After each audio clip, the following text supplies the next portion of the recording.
is a no-brainer. You take him, you reset the quarterback clock. Yep. He could be special. Worst case, he's going to be about the same production-wise as Justin Fields, who has not set the bar high. When you ask for Black Hills Surgical Hospital, you ask for someone who believes in hospitality. You ask for someone who treats everyone like a VIP and believes the absolute best shouldn't cost more and makes you feel comfortable, even when you are vulnerable. You ask for someone who cares about the little things as much as the big things. You ask for someone who treats you like you are loved, because you are. Black Hills Surgical Hospital. Ask. Would you buy your insurance from a cartoon character? What's up, Doc? Cartoons are good for a laugh, but when you're in an accident or you need your home covered and need help, it's no laughing matter. That's why you need a real person, like Lance at Van Z Insurance Associates. It's not just simple insurance either. Lance has you covered with home, life, auto, and business. Van Z Insurance is your place to call. Stop by today or give Lance a call at 605-393-2399. Whether you're pregnant or planning ahead, you and your baby deserve a healthy start. We offer a wide range of services such as advocacy, health screenings and education, care coordination and car seat safety, participant empowerment, referral services, and fatherhood support. To learn more about Great Plains Healthy Start, visit greatplainstravelhealth.org or call one of our 5 service areas today. Brought to you by Great Plains Healthy Start, so that the people may live. Whether you're pregnant or planning ahead, Belly Brothers Auto Tech is the bark of the town. Belly Brothers is one of the top-rated local auto shops in South Dakota. From an oil change to transmission repairs, they'll treat your car with exceptional service at reasonable rates, with plenty of financing options also available. Holding an A+ rating from the Better Business Bureau since 2008, Belly Brothers will get your tail wagging. And visit Jennifer Young next door for your tax accounting needs. When you ask for Black Hills Surgical Hospital, you ask for someone who believes in hospitality. You ask for someone who treats everyone like a VIP and believes the absolute best shouldn't cost more and makes you feel comfortable, even when you are vulnerable. You ask for someone who cares about the little things as much as the big things. You ask for someone who treats you like you are loved, because you are. Black Hills Surgical Hospital. Ask for us by name. When you ask, this is what matters. This is beyond X's and O's. This is the difference mutual respect makes. This is what character looks like. This is what defines us in South Dakota. This is sportsmanship. School sports, it's not the outcome that matters most, but the way the games are played. This message presented by the South Dakota High School Activities Association and the South Dakota Interscholastic Athletic Administrators Association. Belly Brothers Auto Tech is the bark of the town. Belly Brothers is one of the top-rated local auto shops in South Dakota. From an oil change to transmission repairs, they'll treat your car with exceptional service at reasonable rates, with plenty of financing options also available. Holding an A+ rating from the Better Business Bureau since 2008, Belly Brothers will get your tail wagging. And visit Jennifer Young next door for your tax accounting needs. New Chevy trucks and SUVs are arriving almost daily at Denny Manholt Rapid Chevrolet. It's our best selection in years. Buy a new 2024 all-wheel drive Blazer and save up to $2,000 off MSRP. A new 24 all-wheel drive Equinox is $1,500 off MSRP. Or take advantage of financing as low as 1.9% APR and no payments for 90 days on either. See us at Denny Manholt Rapid Chevrolet or DennyManholtRapidChevrolet.com. Together, let's drive. New Chevy trucks and... Now that we're in the final quarter of the year, it's time to start thinking about the 2022 tax year. W-2s and 1099s are scheduled to be out in January, but don't worry, Jennifer Young's Bookkeeping Services has you covered. They stay on top of the ever-changing tax laws impacting small businesses and corporations. Jennifer Young's Bookkeeping has your best interests at heart. Don't wait until the last minute. Get a head start on your 2022 taxes. Call Jennifer Young or go to jenniferyoungsbookkeeping.com or find her on Facebook. Family is the fabric of who we are. The generations that came before us and the ones that will carry on after. At Monument Health, We're dedicated to these communities because they're our communities. We're committed to building the healthcare system of tomorrow with medical knowledge and expertise you can trust, close to home. Here to care, here to connect, here for you, today and tomorrow. Monument Health. Alternative Fuel Coffee House, located in downtown Rapid City, has been a staple since 2006, offering an espresso bar, smoothie bar, and more. If food is what you're looking for, check out their menu. Using local ingredients for their drinks and recipes is their way of showing how important shopping local is. Come in and visit them during skating and patio season for the best coffee experience in town. Who's filling up your cup? Alternative Fuel Coffee House.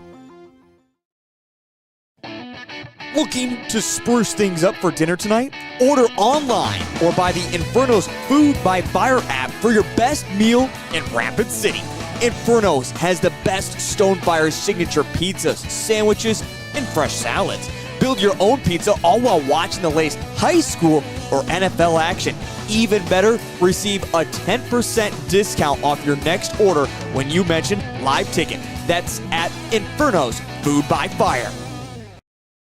Make winter driving a bit easier in a pre-owned SUV from Denny Menho Rushmore Honda. Choose from late model local trades, Fords, GMCs, Toyotas, Nissans, Jeeps, Subarus, Chevys, and more. Plus, we have the area's best selection of pre-owned Honda and Honda certified pre-owned trucks and SUVs. To make it easier on your bank account, buy with no money down and make no payments for 90 days. The used sport utilities you want are here at Denny Menho Rushmore Honda or RushmoreHonda.com. Make winter driving. Lucky for us, life is full of choices, big and small. They define us, make us who we are. And when it comes time for you to choose a car, home, your next big adventure, or start a new business, Farmers Union Insurance has the variety of coverage options to protect each perfect moment. Farmers Union Insurance. Contact your local Farmers Union Insurance agent today. Lucky for us. Looking for top-notch printing services? Choose Preferred Printing, your South Dakota union printer. We provide mailing services, create banners, vehicle decals, stationery and business forms, event materials including specialty items, apparel, and more. Our skilled team brings your vision to life with exceptional quality and attention to detail. And as a locally veteran-owned shop, we're dedicated to serving our community. Experience the difference with Preferred Printing. Visit us at preferredsd.com or call 605-333-0535 today. Looking for top-notch printing services? Choose Preferred. Sear Black Hill Steakhouse is a proud supporter of local youth sports. They invite you to experience the difference at the area's newest locally owned steakhouse. From their local and regional sourced ingredients to their perfectly seared steaks, you're sure to enjoy. They look forward to seeing you. Sear Black Hill Steakhouse is a proud supporter of all local youth sports. Sear Black Hill Steakhouse, experience the difference. At Dakota Discount RV, our mission is to make your RV experience fun and easy by providing quality recreational vehicles, competitive pricing, and professional sales and service. We're proud to offer the finest names in RVs. Our big inventory of fifth wheels, travel trailers, and toy haulers allow us to save customers thousands of dollars compared to most dealers. Come see us at either of our two locations, 3330 East Mall Drive, Rapid City, or 11200 JB Road, exit 48, Somerset. At Dakota Discount RV, our mission... Advertising can be a struggle. Where to spend your money? Are you reaching the right audience? If you are looking for an effective method that reaches a large fan base at once, then here's your ticket with Live Ticket TV. With over 90 schools in the state of South Dakota, we can help you advertise locally with just your home team or reach the region and state. Plus, a portion of all sales go directly back to the school.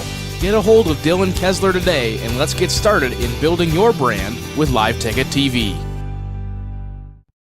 Advertising can be a struggle. Whether you're pregnant or planning ahead, you and your baby deserve a healthy start. We offer a wide range of services such as advocacy, health screenings and education, care coordination and car seat safety, participant empowerment, referral services, and fatherhood support.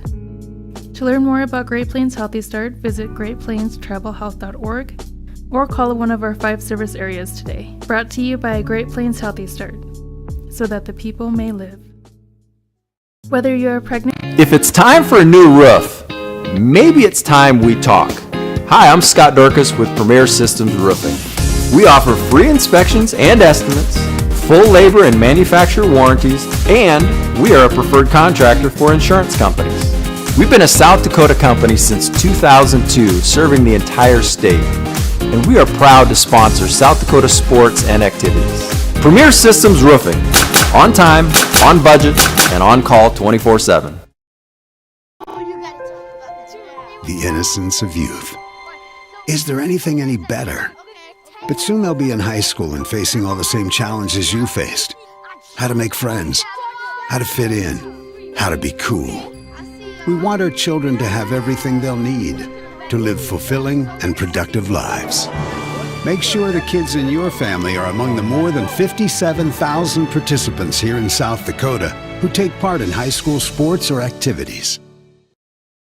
The best new vehicles become the best pre-owned, and we have them at Denny Menno Toyota. Certified pre-owned Toyotas. Shop a nice selection of certified pre-owned Toyotas in stock. It gets better. Right now, get financing as low as 5.99% APR for up to 60 months on Camrys, RAV4s, and Corollas.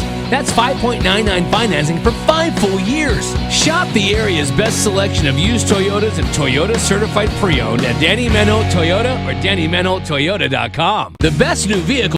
For 125 years, Security First Bank has been the bank, a dependable fixture of the community and innovators of what comes next. As we celebrate our history, we remain committed to your dreams with dedicated and driven people, expertise, and attention. Because when you're the bank, you're driven by the people who are your customers, neighbors, and friends. And that's been our commitment since 1898. Security First Bank. We're the bank. Where can you get surprisingly great rates on auto and renter's insurance? At State Farm. I'm State Farm Agent Matt McCormick, and I'm your one-stop shop in Rapid City for protecting your car and your stuff for surprisingly great rates. So stop looking around. Call me, State Farm Agent Matt McCormick, for surprisingly great auto and renter's rates today. Like a good neighbor, State Farm is there. Individual premiums will vary by customer. All applicants subject to State Farm underwriting requirements. Give it off to Cisse, gliding to the basket. Out to 3, Jay Hayes. Good. And Eric Glenn wants to stop the music.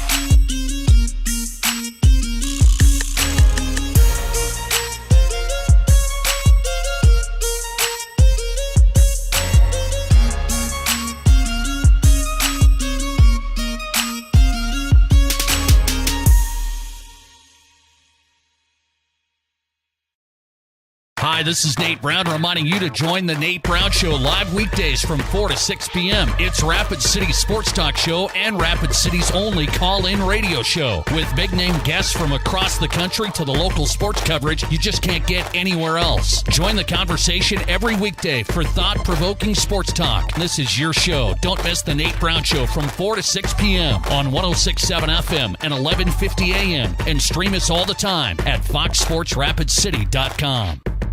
Hi, this...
Carroll Higher Gymnasium in Rapid City. The stakes are high this evening as the Rapid City Stevens Raiders get set to battle the Rapid City Central Cobblers in a Class AA Girls SODAK 16 playoff game.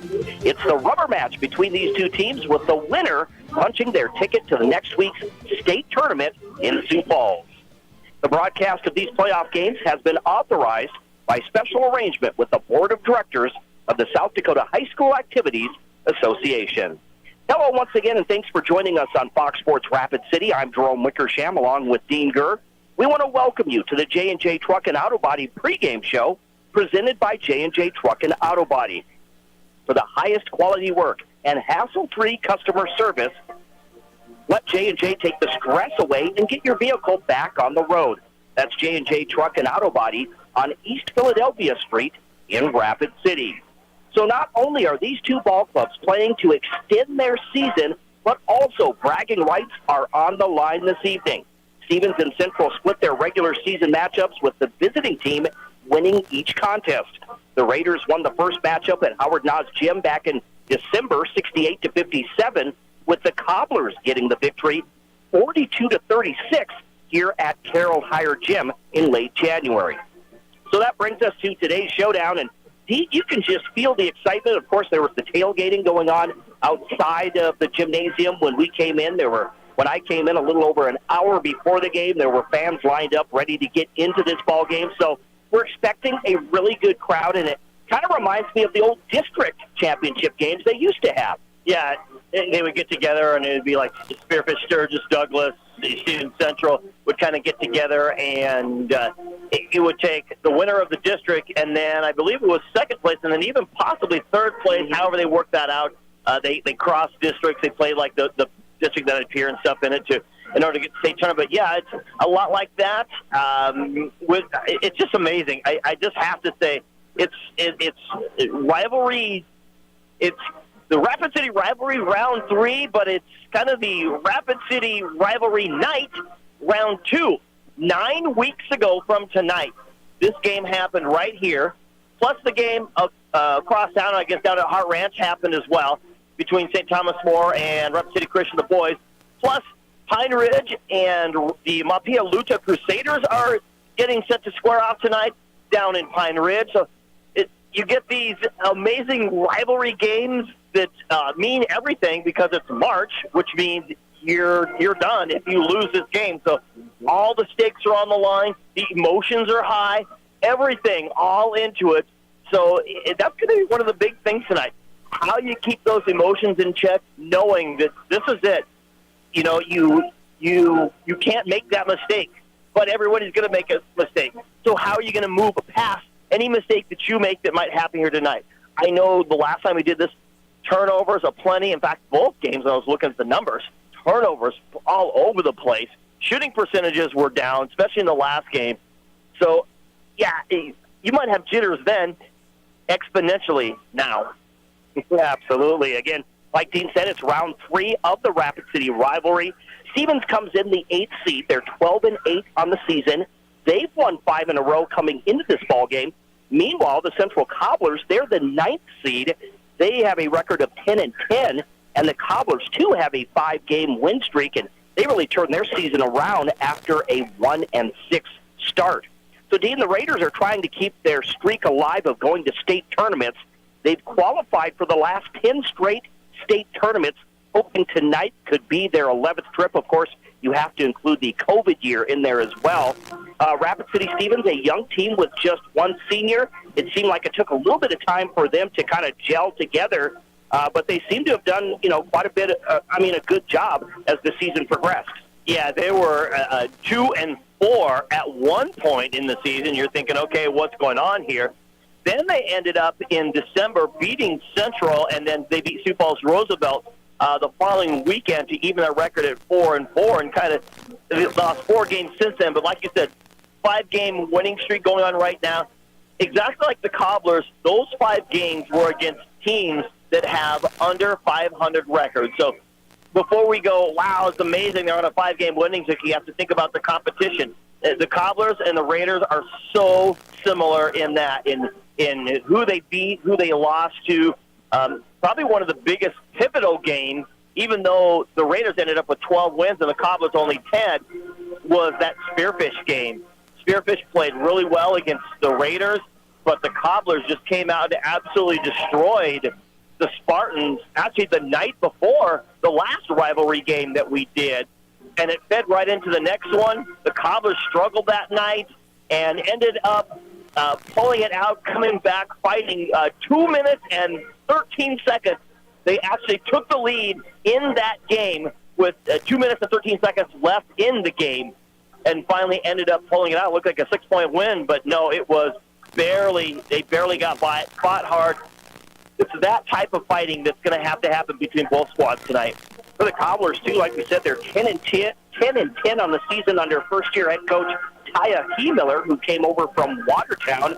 The Cobblers would love to get back to the big stage. They have not been to the state tournament since 2022 when they finished 7th in that state tournament. I just love the way that the Cobblers play defense. They don't bring a lot of kids off the bench. They have their 5 seniors, and then they have the freshman, Leah Landry, who starts as well. But, again, just the way they play defense, and they play for a full 4 quarters. Yeah, and, they were kind of streaky as well. We talked about the 5-game winning streak. Then the previous 4 games, they lost. Then the previous 4 games before that, they won. And then the previous 4 games before that, they lost. And so it's been a literal roller coaster of a schedule for the Cobblers coming out. But, yeah, you're right. It all starts at defense. I got a chance to talk to Coach Miller here before the game. She said, yeah, it's going to start with that. Emotions, number 1, which we talked about. Next, it's defense. We have to get after them. And it's that pressure zone defense that they do. They want to force turnovers. They want to get on top of you quick. And they want to take the game. They want to put the game in your head and take those emotions and play with your emotions and have high emotions for themselves. Well, the crowd continues to make their way in. Again, it's a SODAK 16 AA girls basketball playoff game. The winner goes to the state tournament being played in Sioux Falls next Thursday, Friday, and Saturday. Again, you're listening to the J&J Truck and the Auto Body pregame show right here on Fox Sports Rapid City. Let's take a look at today's keys to the game. They're being brought to us by Dakota Discount RV.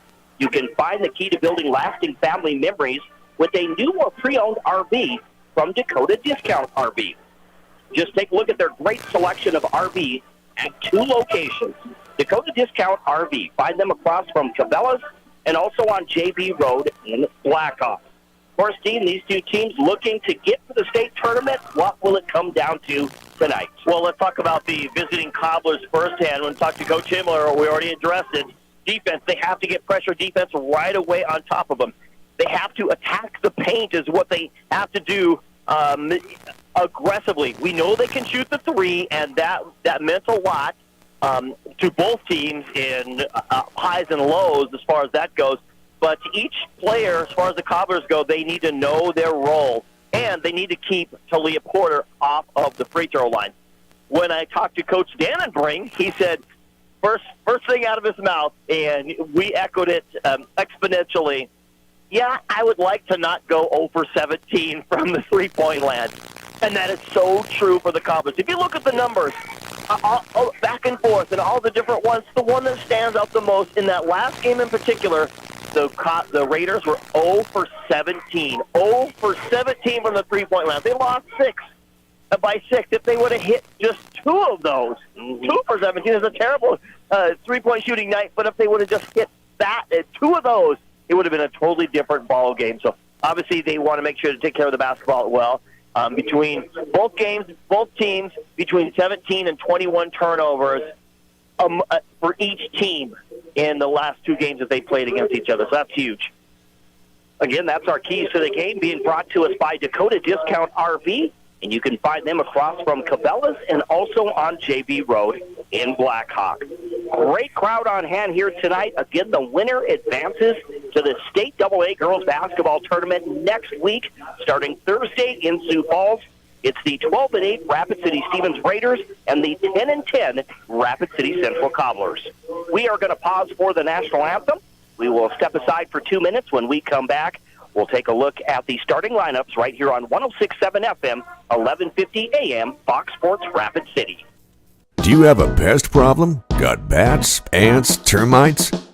Family owned and operated, Olson's Pest Technicians have had over 50 years experience taking care of pest problems in places across South Dakota, Nebraska, and Iowa. Utilizing brilliant methods such as Centricon bait stations for termites and Vicane treatment for bed bugs. There's no pest too tough for Olson's Pest Technicians. If you have pest problems, call 800-KILL-BUGS. Do you have a... My kid wrecked his car, his third car. The kid needs a car. We need the kid to have a car. What did I do? I begged my insurance agent for mercy. That's another story. Then I went to Copper Motors in Rapid City and found a safe, reliable car. Copper & Motors is a small, trusted dealership specializing in safe, quality pre-owned vehicles. No pressure, no hassle. Each vehicle is inspected, serviced, and detailed with a warranty like no other. Copper & Motors, corner of Campbell and Omaha.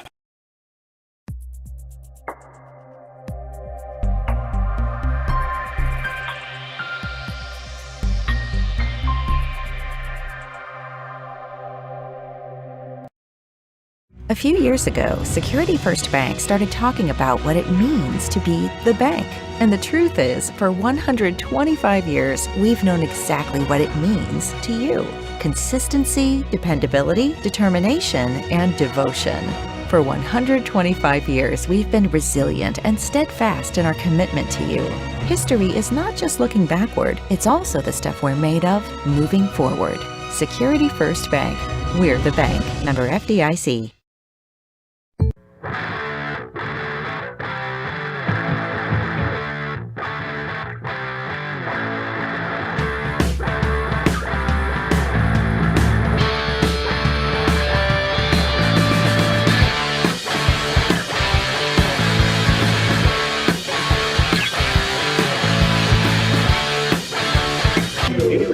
And we want to welcome you back to Carroll Tire Gymnasium to the J&J Truck and Auto Body pregame show right here on Fox Sports Rapid City with Dean Gurr. I'm Jerome Wickersham. Also, thanks for joining us on the stream tonight on GoRaidersLive.com. Getting set for tonight's ball game, again, the Rapid City Stevens Raiders hosting Rapid City Central. The Raiders come in the 8th seed, while the Cobblers are the 9th seed. The Cobblers sit 10-10 on the season. In fact, they're 6-6 on the road this year. For the Rapid City Stevens Raiders, like we said, they're 12-8 on the season, but they have only 3 wins and 4 losses here at home. So it should be an interesting contest. Like we said, the crowd just still continuing to make their way in. It should be a really fun night tonight. It will be an exciting game. The energy level, the emotions, and just, yeah, it's state tournament. I was looking at the painted vehicles as I was coming in, seeing the food, the National Guard, the State Farm agents putting together that tailgate party going on out there. So it was. You know, this is a reality game. Plus the weather was very nice, cooperative tonight. Absolutely. So let's take a look at the starting lineups. Today's starting lineups are built by Connect Home Center. Whether it's residential or commercial, Connect Home Center is your one-stop shop for all of your building and hardware needs. Connect Home Center, your hometown lumberyard since 1928. First for the visiting Cobblers. Their starting lineup looks like this. At a guard, number 1, Lobo Carlo, a 5'8" senior. Number 2, Mariel Kohlhoff. She is a 5'7" senior guard. Number 11, Aaliyah Jones. She is a 5'8" senior guard. Number 13, Valik Fallis, a 5'8" senior guard forward. And post player for the Cobblers, number 15, Leah Landry, a 5'10" freshman. Head coach for the Rapid City Central Cobblers in her first year is Taya Miller, assisted by Melissa Hadorn, Mackenzie Loring, and Brian Madden. And now the starting lineups for the Rapid City Stevens Raiders. They will go like they normally do. Number 1, Brittany Jones, a 5'6" junior guard.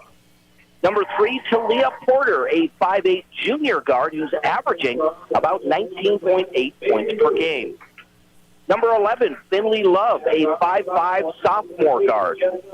Number 20, Isabel Higgins, a 5'8 senior. In fact, the only senior on this year's team for the Raiders. And number 23, Hallie Peterson, a 5'8 sophomore forward. Head coach for the Rapid City Stevens Raiders in his third season is Adam Dannenbrink, assisted by Tanner Waggy, Quintrell Porter, Jerry Johnson, and Seth Keene. You know, you look at some of the numbers. I was kind of poring over numbers all day today. Second game, make sure I got my numbers right here. Second game, Lolo Carlo had 1 point. 1 point. They ended up winning 1 point. Leah Landry 19, Aaliyah Jones 16 in that second game. So this goes to show you that for the Cobblers, sometimes it doesn't take one of your big scoring machines to do it. They've got plenty of weapons, which I think on the other side for the Raiders, they don't quite have those weapons or as effective weapons. So they really rely on Talia Porter and then need good help from just some other areas where, as the Cobblers, they've got plenty of players to stop. They're just getting done with the starting lineups here at Carroll Higher Gymnasium. They're starting with the visiting Cobblers first. Let's take a look at our officials. We'll meet our officials for this evening's ball game. The law on the court is brought to us by the South Dakota Attorney General's Office, Division of Consumer Protection. Today's officials are Jesse Strickers, Becca Walters, and Brandon Kemp. Talia Porter, first game. Talia Porter, 25. Finley Love, 18. That's a huge game for Finley. Isabel Higgins, 12 in that one. What a difference in that second game. Talia, 14. She went 2 for 5 from the line. First game, she went 15 of 17. Yeah, 15 of 17. And Isabel Higgins had 10 in that game. So Finley Love, only 2. So they're just, you never know what's going to happen. Shut down, do the Bill Belichick thing, shut down their best player and force everyone else to score. That might be one way. I know Coach Miller said, we got to keep her off of the free throw line. We got to not let her penetrate. They got to decide whether they want to double her or not. And that's always an interesting defense because she does pretty well even against double teams. So you force her not to even get the ball. Don't let her drive the paint, get the secondary help, and force her to kick the ball outside and make them shoot threes. Just finished with the starting lineup. Like we talked about earlier, too, of course, it is SODAK 16 play, so we will also keep an update on Spearfish as they are taking on Aberdeen Central, I believe. Yep. That game starting at 6 o'clock as well. And then, of course, region boys games going on as well. So St. Thomas More and Rapid City Christian taking place. Custer and Hot Springs. Lots of scores will be passing those along to you as well. There's the tickets controlled by the Raiders going from left to right. Raiders in their white uniforms with the blue numbers. The Cobblers in their red uniforms with white numbers. Here's Brittany Jones. There's that zone defense by the Cobblers. Cross-court pass. It's going to be knocked out of bounds by Mariel Kohlhoff. Yeah, you think they're excited? I think so. What a great crowd on hand here tonight. You see red to our left, blue to our right. Of course, the Cobbler cheering section or student section right below us.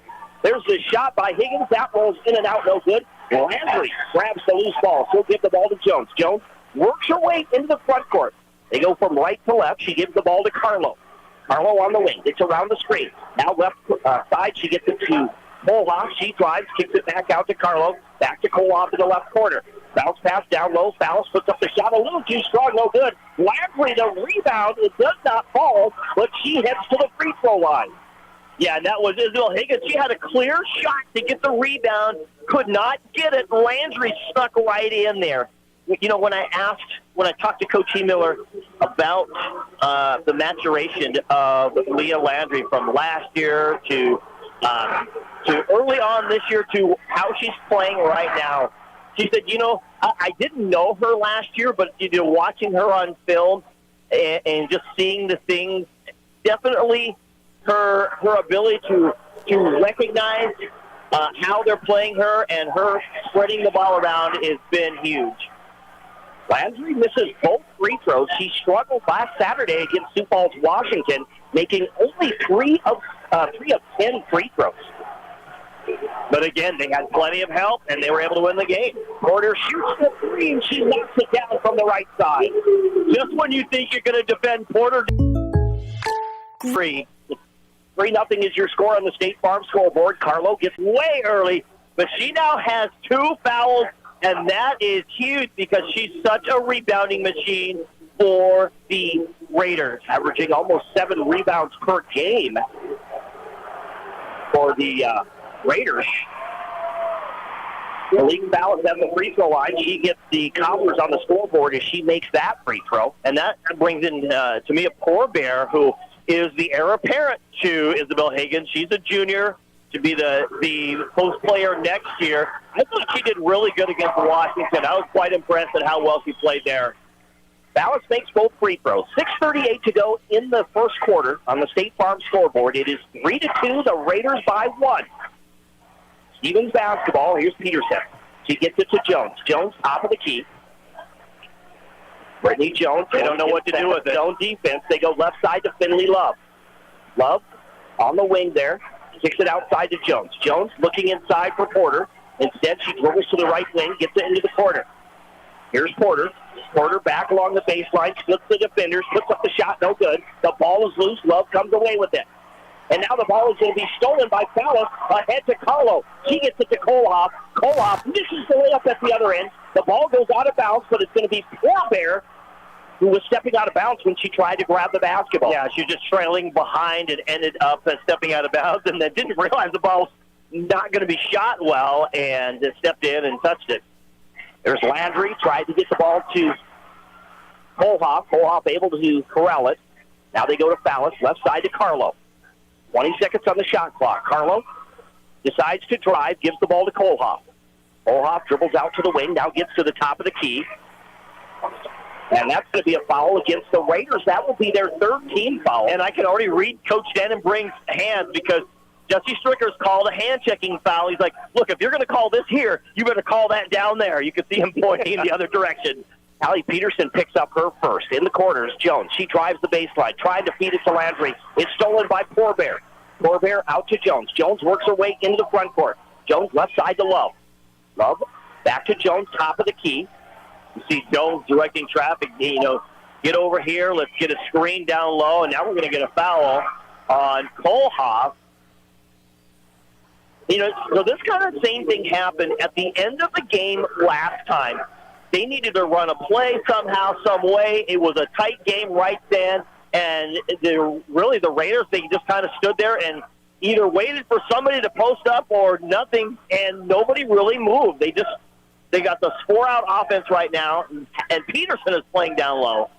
3-2 is the score. Here's Poorbear in the low post. Tries to get it down low to Peterson. Peterson falls down, and Koloff is going to be called for her second for the Cobblers. Yeah, both times ran into him. And Coach E. Miller, she knows it. She's not going to debate that one. It was a clear bump in contact, so now she has to sit down. Koloff sits down. Tracelyn Strand, the 5'7" senior, checks in. There's the ball. It goes into Porter. Now the ball is going to be loose. You have 3 players grabbing at the basketball, and there was an opportunity for Porter to grab it, but she didn't. She couldn't quite get her hands on it. 2 Cobblers were all over that, and then so she had to dive in and just salvage something. Possession arrow belongs to the Cobblers. Here's Aaliyah Jones. She gets the ball into Strand. Strand in some trouble, gives the ball back to Jones. Jones ahead to Carlo. Carlo into the front court. Slows it down to the Cobblers. They trail by 1. Jones bounce pass down low to Fallis. Fallis falls down. We'll get another jump ball, and possession arrow belongs to the Raiders. Well, that was a post entry down there at the block. Finley Love, who does so well. She just has a nose for the ball, and she got in there, just got enough of a hand in it to disrupt the play and then force that jump ball. We played a little over 3 minutes of basketball, still 3-2. Rapid City Stevens by 1 over Rapid City Central on the State Farm scoreboard. This is going to be Jessica Griswold who's checked into the ball game. Griswold crossover dribble, trying to get rid of the bounce pass. She does to Peterson, then back to Griswold. Down to 10 seconds on the shot clock. Now they go to Finley Love. Love to Griswold. Bounce pass to Porbear in the post. She tries to dish it off to Porter, but throws it out of bounds. Yeah, I don't know if she was deciding to go up for the shot or she had in mind that I'm going to dish it down low. Either way, the Cobblers were not fooled. Defended it well. Even defended the underneath pass to Porter. Trying to get the ball into Lena Landry, but it was touched. I think they're going to say Porbear last touched it. We're too far up here. We don't have the angle. We're up into the rafters here. Jones to Strand. She hands it off to Carlo. Carlo on the near side in front of the scorer's table. Gets into the front court. Being guarded by Love. Gets around the screen. Now spins back to her left. Gives the ball to Fallon. Fallon. Well, we're going to get, that's going to be an illegal screen against the Raiders. Against the Cobblers. Oh, I'm sorry, the Cobblers. Yeah, it's going to be on Lolo Carlo, just trying to create a screen. Was it Finley who hit the ground? I believe so, and that's number 1 on Carlo, 13 foul against the Raiders. Peterson works her way into the front court by the scorer's table. Rolls to that left side and gets the ball to Griswold. Griswold back to Peterson. Peterson, cross-court pass to Porbear along the baseline. She's trapped in the corner. And then she loses the ball, last touch by Porbear, so the Cobblers force the turnover. Yeah, I think Coach Dannebrink talking to Becca Walter saying, look, the Cobblers knocked it out of my players' hands. How in the world do you give it to them? And Becca Walter said, yep, it was tipped, but it was tipped by the Raiders. Jones pulls up at the other end and sticks in the jumper, and the Cobblers have the lead for the first time tonight. 2 minutes and 13 seconds left in the ball game. The last time these two played is when the Cobblers took the lead. 4-3 with 3:24 remaining. There's Finley Love for 3, and it's good from the top of the key. She was 0 for 6 from downtown in the last game, so that's got to feel really good. Raiders lead 6-4. There's the steal by Hallie Peterson. She drives hard to the other end. No basket. The ball is loose. Porter gets it. First shot is no good. Here's Graceland Strand fighting for the basketball. Strand in some trouble. And we're going to get a timeout by Coach Miller. She sensed that. Yeah, she could sense that it was out of control, didn't know what to do. You got Tracelyn Strand, who is a fighter. She fights as hard as anyone on the floor, but the size just in front of her, she couldn't see what was going on, so Coach Miller wisely uses it. It's like, look, I don't want to give any momentum back to the Raiders. We don't want a quick steal and a point-off turnover right away. So on the State Farm scoreboard, insured by agent Scott Carlson and Matt McCormick, 2:57 remaining in the first. The Raiders lead the Cobblers 6-4 in this SODAK 16 girls basketball matchup. Taking a look at the other games to see if we can find a spearfish game. You know, it's kind of crazy when you think about things that matter, points off turnovers, points in the paint. I was going through all that. The last two games, the team that led in those two categories actually lost both of those games. Right now, with 2 minutes left in the first, it's Spearfish 10, Aberdeen Central 8. Leah Landry into the front court, passes to the right corner. Fallon shoots the 3. That's no good. Brittany Jones comes away with it for the Raiders. Jones pushes the ball to Griswold, or actually Porter. Down low to Porbear. Porbear to Jones. High off the glass again for 2. That was absolutely an incredible pass by Porbear. She's on the low block. She sees Jones cutting on the back. Thought she had her back to her and still made a great pass. 4-point lead now for the Raiders. That's their largest. We have 2 minutes and 20 seconds to go. Carlo pull-up jumper is no good. In fact, she misses it. Fallis tried to save it. She steps out of bounds, so it'll be Raider basketball.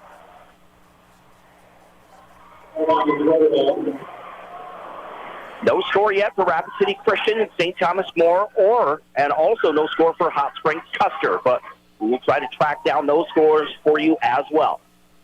2 minutes remaining in the first. 8-4, the Raiders on top. Here's Brittany Jones. She'll go to Porter on the right wing. Bounce pass to Jones.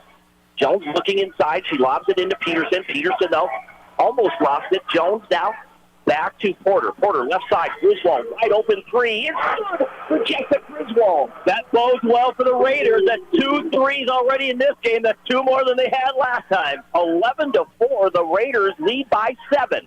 We're down to 1:39. Tracelyn Strand shoots the 3, no good. There's the rebound to the Cobblers. That was Landry fighting it. They get it out to Jones. Jones around the screen. Now she gives it back to Carlo. Carlo, top of the key, looking inside.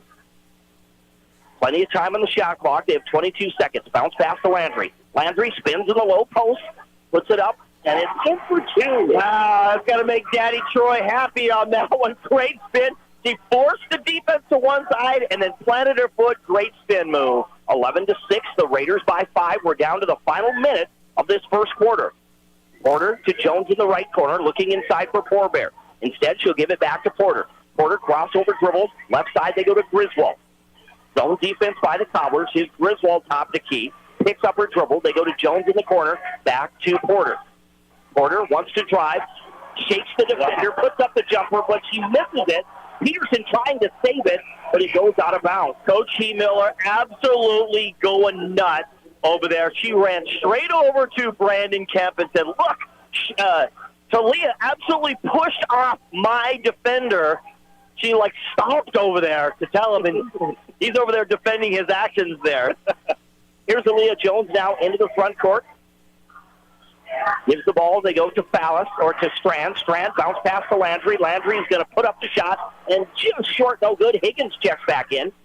Here's Isabel Higgins into the front court. Higgins goes to Jones. 18 seconds now. The Raiders can hold for the final shot as they lead by 5. 12 seconds left in the first. Here's Jones on the wing. Jones out to Griswold. Griswold back to Jones. 4 seconds. They lob it inside to Porter. Porter knocks over Leah Landry. The ball is loose. Coach He Miller, again, she's stifling herself, but she's like, look, she just ran my player over again. There's no cause. You can tell she wanted to say something, but she bit her tongue and turned around and walked away. So on the State Farm scoreboard, insured by agents Scott Carlson and Matt McCormick, at the end of 1, it is Rapid City Stevens 11, Rapid City Central 6 in this SODAK 16 AA girls playoff game. We'll step aside for 1 minute. You're listening to high school basketball on 106.7 FM, 1150 AM, Fox Sports Rapid City, and also at GoRaidersLive.com. Great news. I just got the State Farm personal price plan on our home and auto insurance. You told our agent about my thing for romance novels? No, you don't have to get that personal. Our agent just helped me choose affordable options to create a personalized price just for us. Oh, sweet. Then you won't believe the love triangle Jen is in now. Contact me, State Farm agent Scott Carlson, to create your personal price plan today. Prices vary by state. Options selected by customer. Availability and eligibility may vary.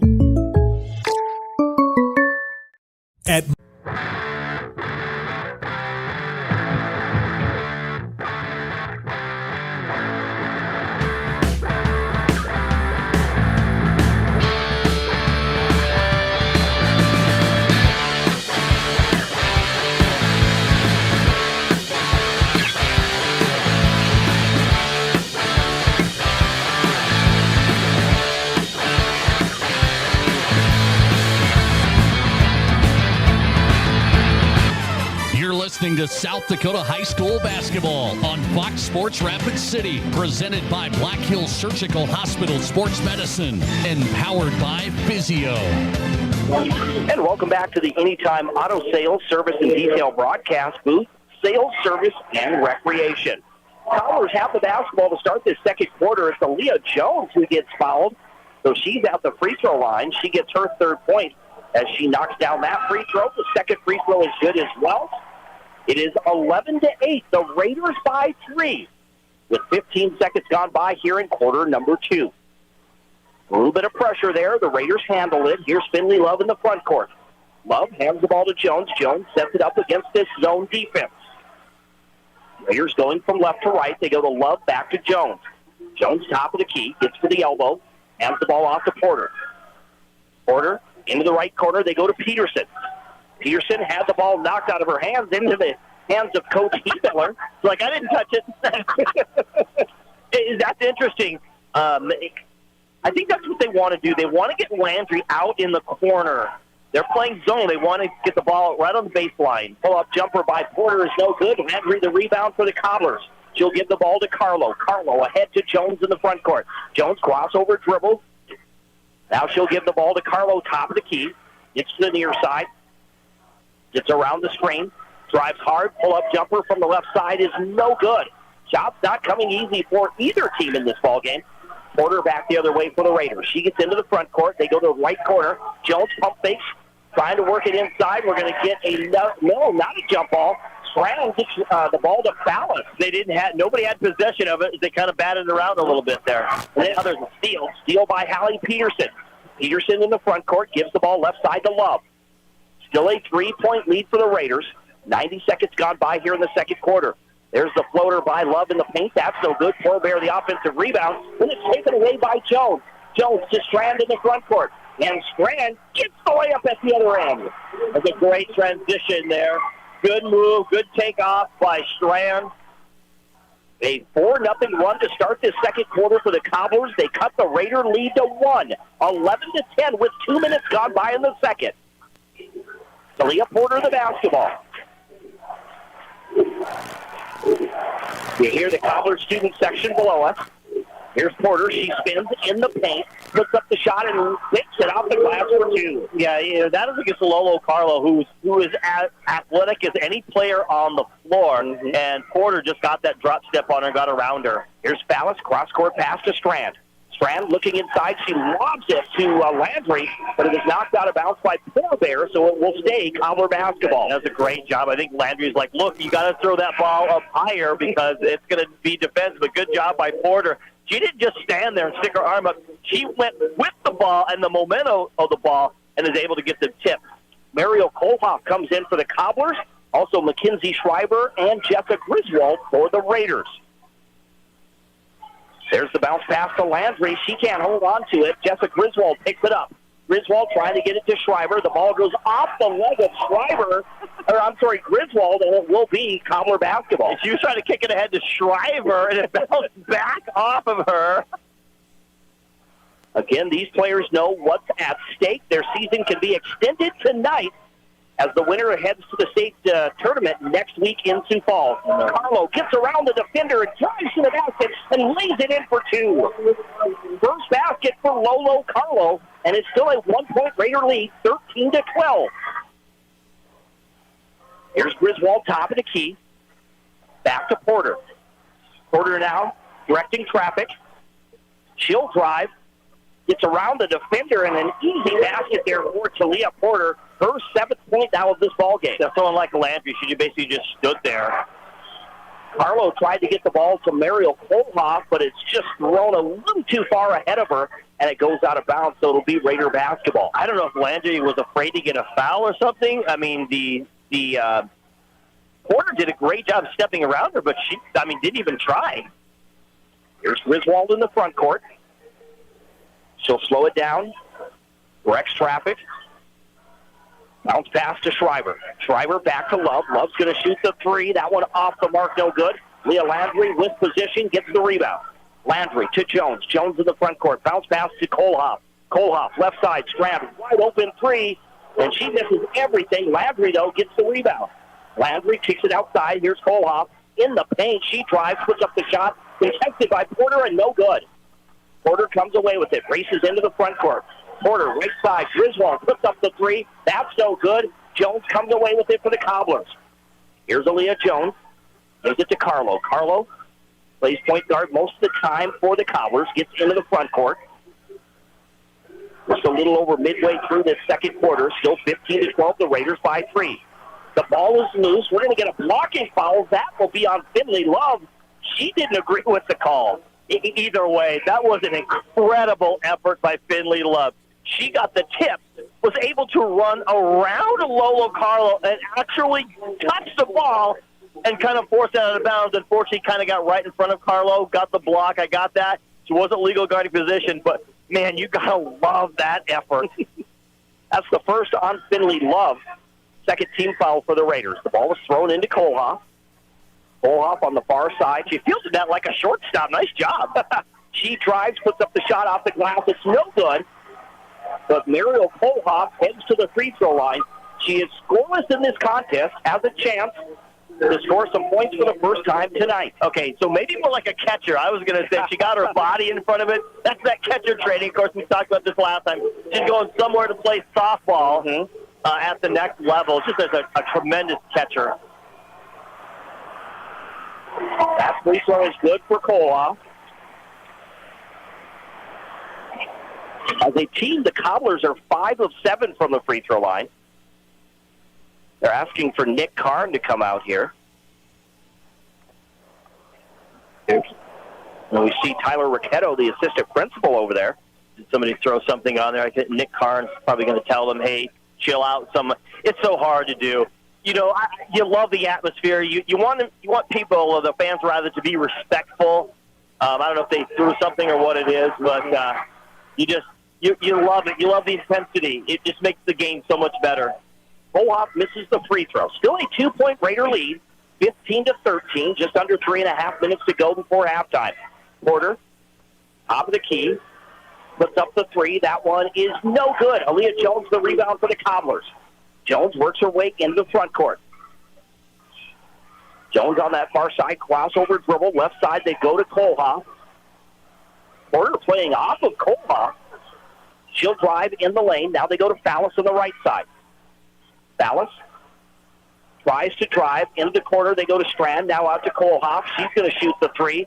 That one is good for Koloff. That went off the rim, high off the backboard and back to the rim. Here's Porter in transition. She gets the basket at the other end. 6 points in the quarter, 9 points overall for Talia Porter, and it's a 1-point Raider lead, 17-16 on the State Farm scoreboard. Jones for the Cobblers now. Drive, puts up a tough shot. It was contested by Finley Love. Here's Forbear to Porter in transition, and she gets the layup. The basket +1 for Talia Porter. Wow, back-to-back. Porter just kind of taking over here in these last few seconds, taking advantage. I love the behind-the-back pass by Aaliyah Jones back on the behind-the-back dribble, rather, at the other end of the floor. But unfortunately, like you said, she couldn't convert that. Porter running the floor back the other way. I said multiple times, Porter is not the fastest player on the court, but for some reason right now she's outrunning the entire Cobbler team. That free throw is good for Porter.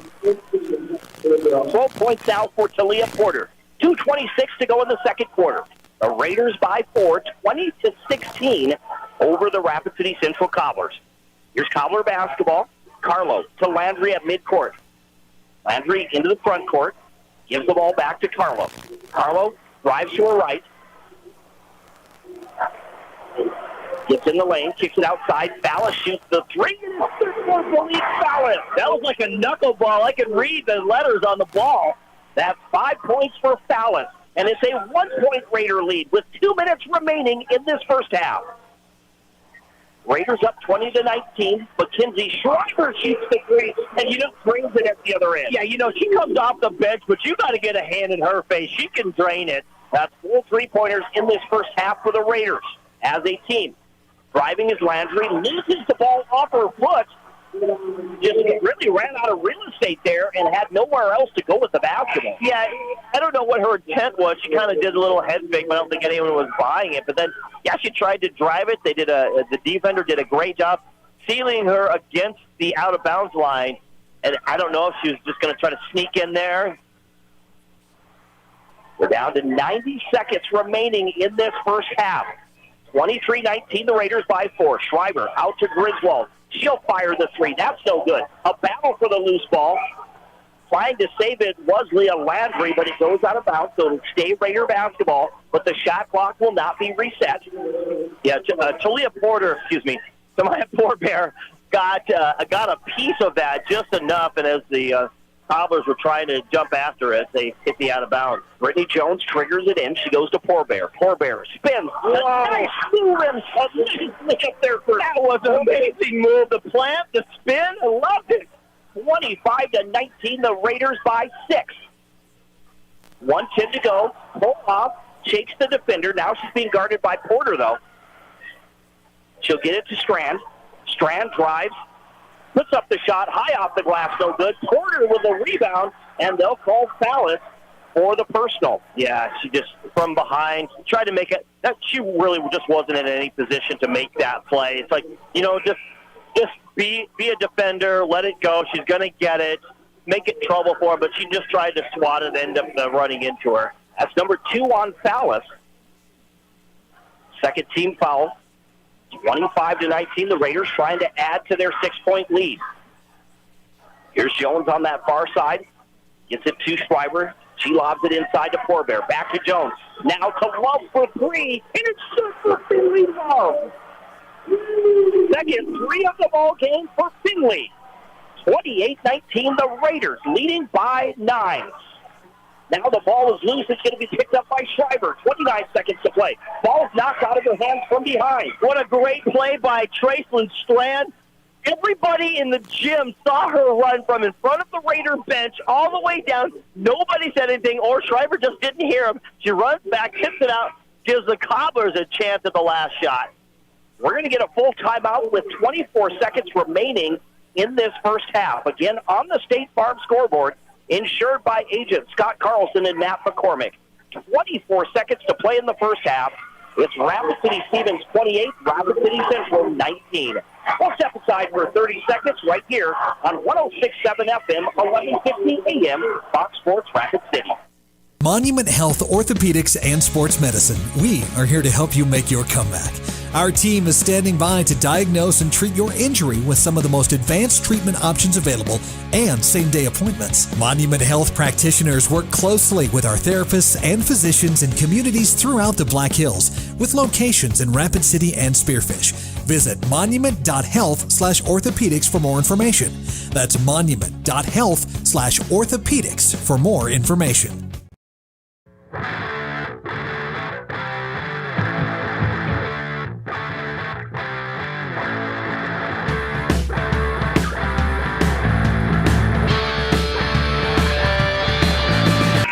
Welcome you back to the Anytime Auto Sales, Service, and Detail broadcast booth. Sales, Service, and Recreation with Dean Gurr. I'm Jerome Wickersham. 28-19, Rapid City Stevens leading Rapid City Central. Coming out of that timeout, Cobbler basketball, trying to score before halftime. Here's Aaliyah Jones, down to 15 seconds. She drives into the left corner. They go to... That's number 21. So that was, that's Aubrey Sains. Aubrey Sains, who's checked in, does not get a lot of playing time.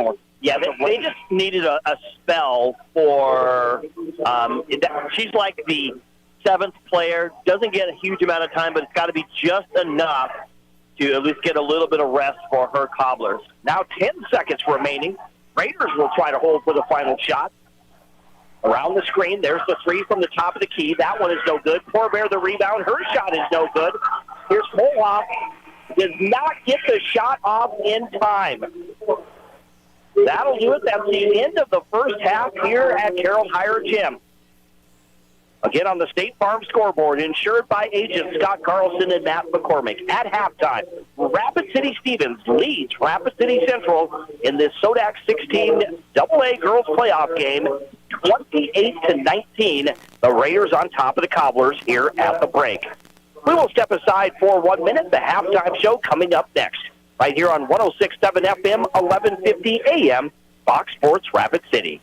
Do you have a financial game plan for... When you ask for Black Hills Surgical Hospital, you ask for someone who believes in hospitality. You ask for someone who treats everyone like a VIP and believes the absolute best shouldn't cost more and makes you feel comfortable, even when you are vulnerable. You ask for someone who cares about the little things as much as the big things. You ask for someone who treats you like you are loved, because you are. Black Hills Surgical Hospital. Ask for us by name. Would you buy your insurance from a cartoon character?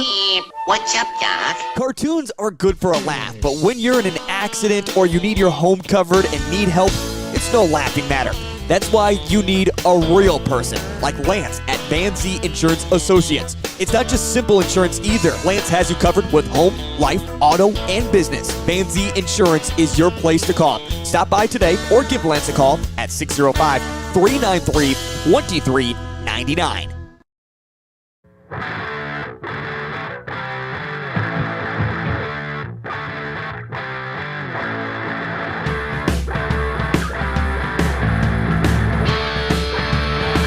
back to Carroll Higher Gymnasium on this Friday night. It is playoff basketball action right here on Fox Sports Rapid City. It is the halftime show right here on Fox Sports. It's being built by Consolidated Construction. For more than 70 years, Consolidated has known that each project is more than just a building, it's a community. From start to finish, Consolidated knows that each project has a true purpose. Work with someone that was born in the Dakotas and has ingrained their business into this community. That's Consolidated Construction, online at onecalltobuild.com. Again, your score here at halftime of this SODAK 16 AA game. Then girls basketball, Rapid City Stevens leading 28-19 here at the break. At the end of the first quarter, the Raiders led 11-6. And again, they lead here 28-19 at the break. And you know, it was kind of a slow start for both of these teams, but they started to pick up. I know Coach Dannenbrink said they wanted to score at least some three-pointers tonight. They did just that in the first half. Yeah, they definitely have. They've hit where they have 5 three-pointers so far, which is 5 more than they had last game. So finally, coming into tonight, they had not hit a three-pointer in the year 2024 against the Cobblers. Just saying. I know that's kind of crazy. Crazy. You just like using those weird numbers as you can. But, you know, let's talk about the shooting percentage tonight. The Raiders shooting much better than they did the last time they played. And right now they're out shooting the Cobblers 46% to 29% from the floor. That's huge for them. Like we said, 5 of 10 from downtown. That's another huge number as the Cobblers are only 2 of 4. So a couple of big things there as far as getting what you need. We've seen the Cobblers. They've had opportunities to get those easy buckets. I saw Leah Landry a couple of times, a couple of easy ones there. And she was we called her name quite a bit early, a little less as the game kind of went along. So, and I know you can't, dominate the whole game. I get that, but she really needs to be in there and making things happen. And right now, the Raiders are kind of playing what we expected coming into the season. I don't think during the season they consistently played like this, knocking down threes, getting after the ball, forcing turnovers, all those things that Coach Dannenbrink expected. But tonight they're looking like they want to head to the state tournament, and they're playing really well. Unfortunately for the Cobblers, I think they're playing a very aggressive basketball. They're forcing turnovers. They forced 8 turnovers against the Raiders, which, obviously you want to do. It's just, some of those easy buckets, you're not getting what you need to in the right place at the right time. And see what we can do in the second half. Absolutely. Again, 28-19 at halftime as Rapid City Stevens leads Rapid City Central. Let's break down the box score in this first half. Taking a look at the box score being brought to us by The Box. The Box is the Midwest's newest and most innovative event center, featuring native hardwood floors, digital scoreboards, color-changing lights. They have an enormous space to host multiple sports games at once. The Box is the premier youth sports venue in the area, but sports aren't the only thing they can host. The Box can turn into the perfect space for any of your meetings, conventions, or receptions. To plan your next event, visit thebox.live. And Dean, I know you've mentioned your granddaughters are at the Box tonight. They are at the Box tonight. It's Silks. I don't know. I don't know the Cirque show. Yeah, the Cirque Silk show. Yeah, whatever that's going to go on. They get a chance for the girls to actually get there, and they get to play around with the Silks a little bit before the actual show goes on a little bit later. Oh, I'm sure they're having a blast. Oh, they are loving it. They kind of have 2 at home that they kind of mess around with. So yeah, they're loving it. So let's take a look at the box score. First for the visiting Cobblers. At halftime, it is Malik Fallis leading the way with 5 points. 4 points each for Mariel Polhoff and Aaliyah Jones. And then 2 points each for Lolo Carlo, Leah Landry, and Tracelyn Strand. For the Rapid City Stevens Raiders, they are led at the break by Talia Porter, again averaging almost 20 points per game. It's like 19.8 points per game. So 12 for Porter in the first half. We have 6 points for Finley Love. Then we have 3 points each for Jessica Griswold and Mackenzie Schreiber, and 2 each for Tamia Porbear and Brittany Jones. So again, as we get set for this second half, let's take a look at our second half game plan. Again, the second half game plan is brought to you by Lee Cruz, your local New York Life agent. Lee will help you and your family put together your game plan and secure your financial future. Don't wait. Take action and Google Lee Cruz, New York Life in Rapid City. So, Dean, what's the second half game plan look like for both of these teams? Well, I think for both teams, they're going to do a lot of the same things that they wanted to do going into.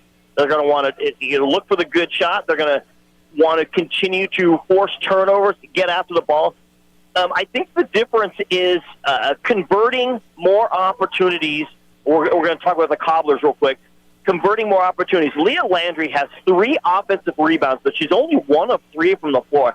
6 total rebounds so far, and she's 0 for 2 from the free throw line. So that adjustment, they're going to have to be able to take advantage of the opportunity on the offensive glass when they are given to them.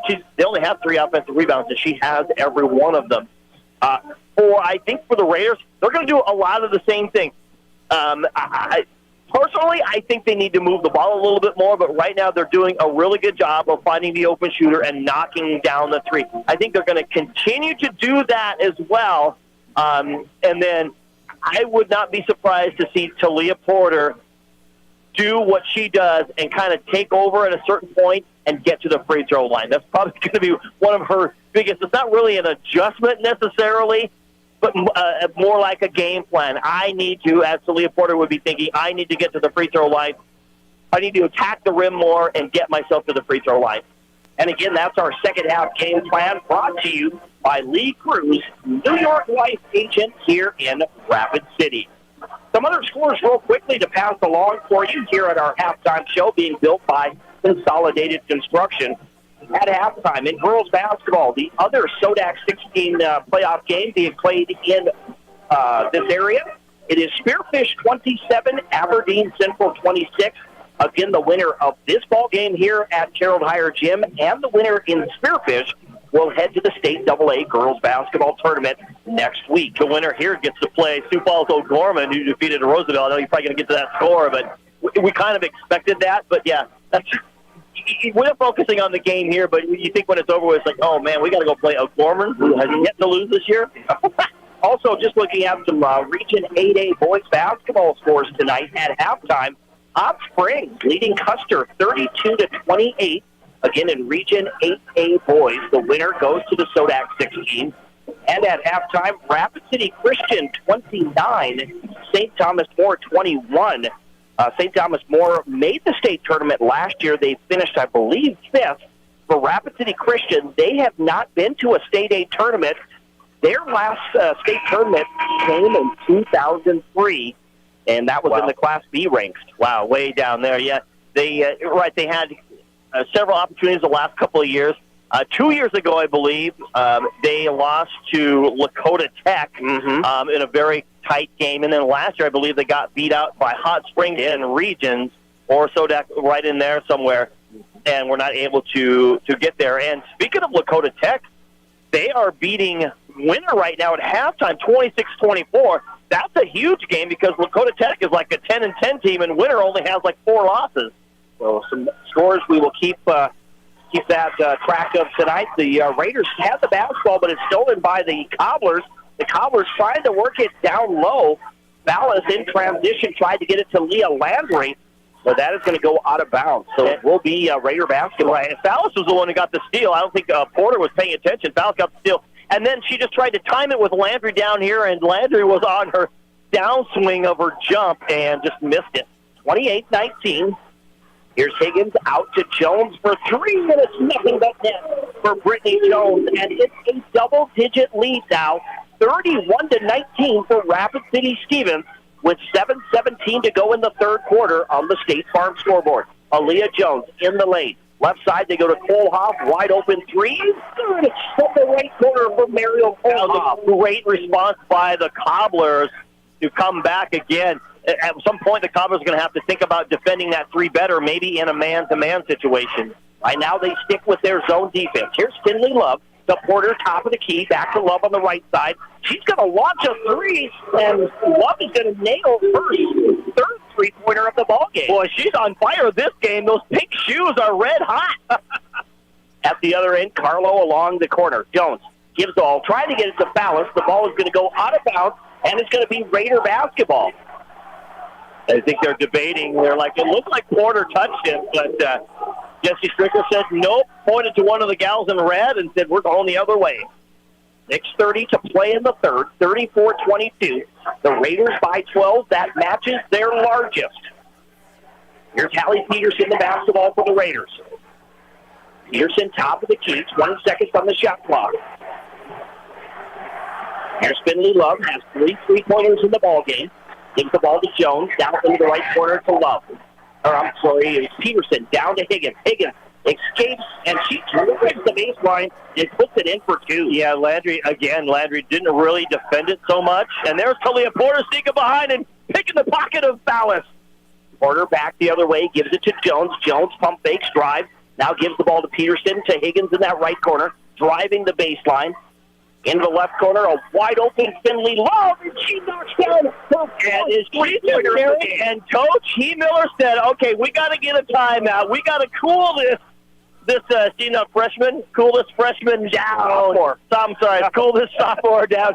I was trying to move her ahead. She plays so mature that it's kind of hard to tell what grade she's in, but she is just absolutely on fire right now. That's 4 3-pointers in this ball game for Finley Love. She has 12 points, and with 5:42 remaining in the third quarter, on the State Farm scoreboard, insured by agents Scott Carlson and Matt McCormick, the Raiders break out to a 17-point lead, 39-22, over the Rapid City Central Cobblers. We'll step aside for 30 seconds. You're listening to high school basketball playoffs on 106.7 FM, 1150 AM, Fox Sports Rapid City, and also on GoRaidersLive.com. Whether you're pregnant or planning ahead, you and your baby deserve a healthy start. We offer a wide range of services such as advocacy, health screenings and education, care coordination and car seat safety, participant empowerment, referral services, and fatherhood support. To learn more about Great Plains Healthy Start, visit greatplainstravelhealth.org or call one of our 5 service areas today. Brought to you by Great Plains Healthy Start, so that the people may live. Whether you're pregnant or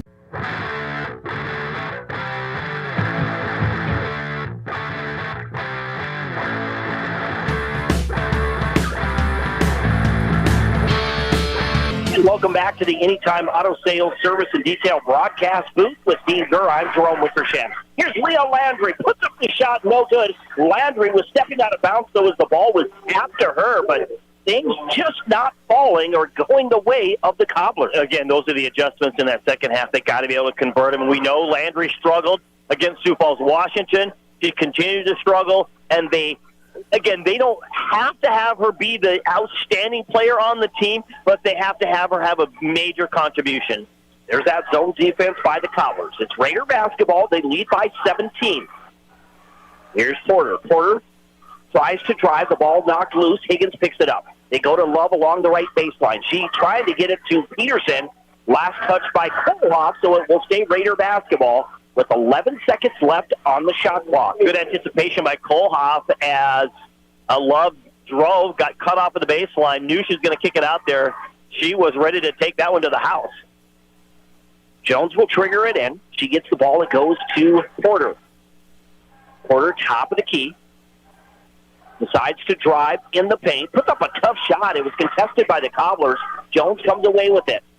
Jones in the front court. Behind the back dribble. Left side, they go to Strand. Strand wide open for 3. It's no good. Ball is loose. Kohlhoff comes away with it. Here's Kohlhoff, left side to Strand. Strand decides to drive in the paint. Drives hard to the basket, and nothing falling for the Cobblers. Back the other way. Peterson to Higgins. Higgins is going to take her turn. Shoot the 3. That's no good. Strand the rebound for the Cobblers.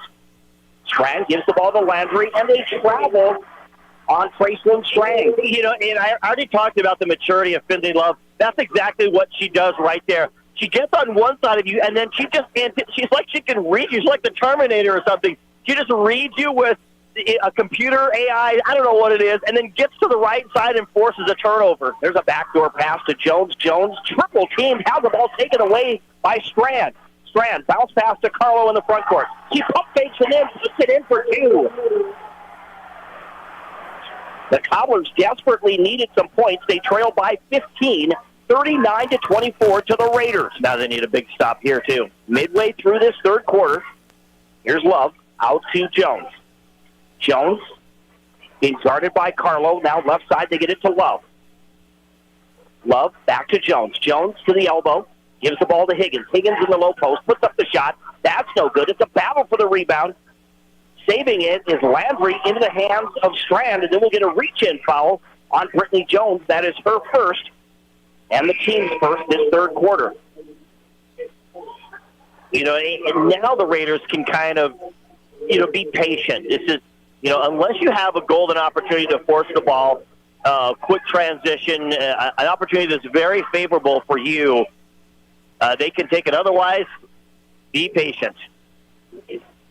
15-point lead for the Raiders. Kohlhoff's going to shoot the three. That's in and out, no good. It's a battle for the rebound. Porter comes away with it. Porter works her way into the front court. She tries to go coast to coast. Had the ball stripped from behind, and it's going to be a foul. Is that going to be on Porter? We'll see what Jesse Stricker says. And it is going to be on Porter.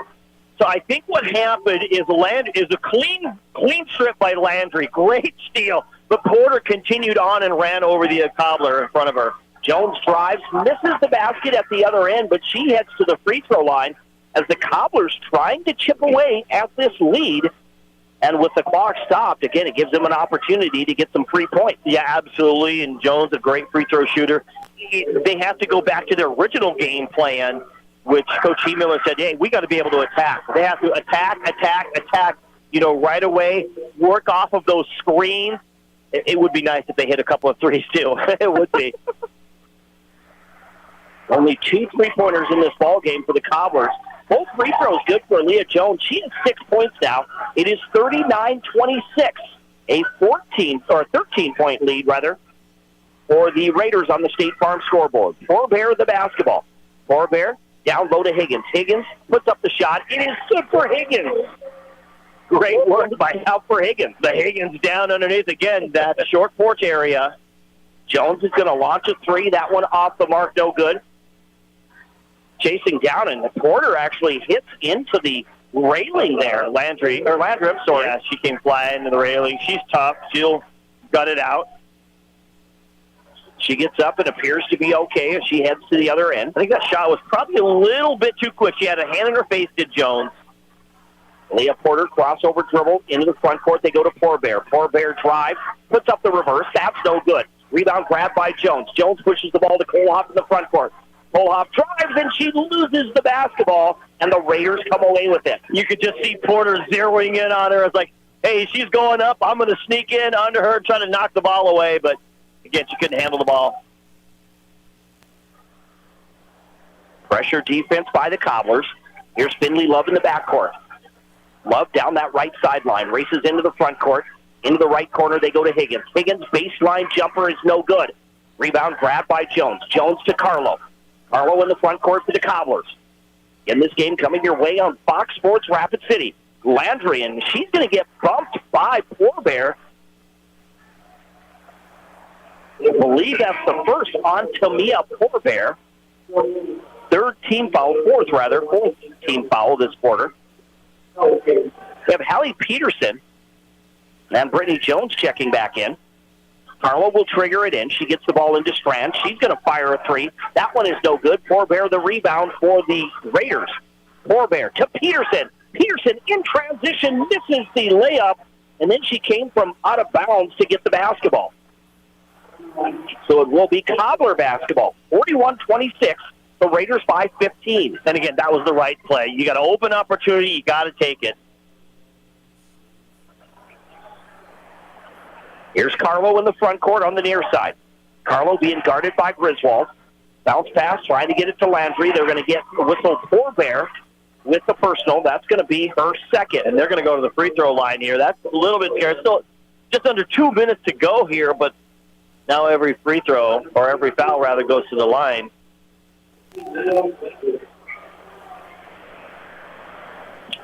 So, Leah Landry at the free throw line. She's 0 for 2. Makes that 1 for 3 now as she makes that one. She has 3 points in the ball game. Malik Fallis comes back in. Tracelyn Strand will head to the bench. She was 3 of 10 against Washington here last Saturday, so they need her to step up in this opportunity. Landry with both free throws. She has 4 points in this ball game. 41-28, the lead of 13 for the Raiders. The bounce pass to Porter in the low post. We'll get a whistle, and is that going to be a foul? That will be on the Cobblers. I think it's going to be on Landry. So, yeah, basically, Porter was down low. She was, like, literally crippled down there.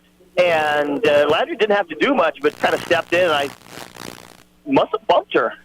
That's number 1 on Landry. First team foul.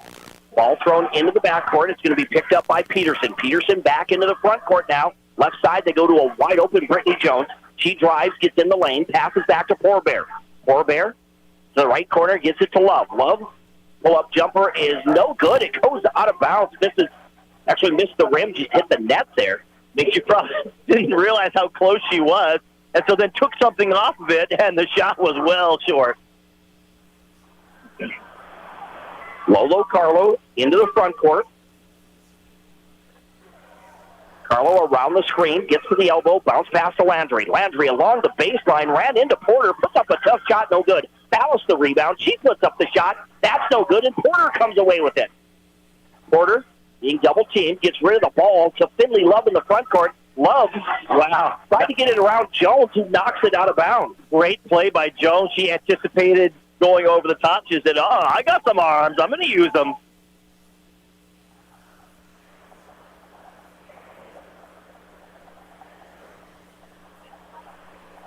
Minute 8 to go in the third quarter. Couple of kids 38. Got along the end line there.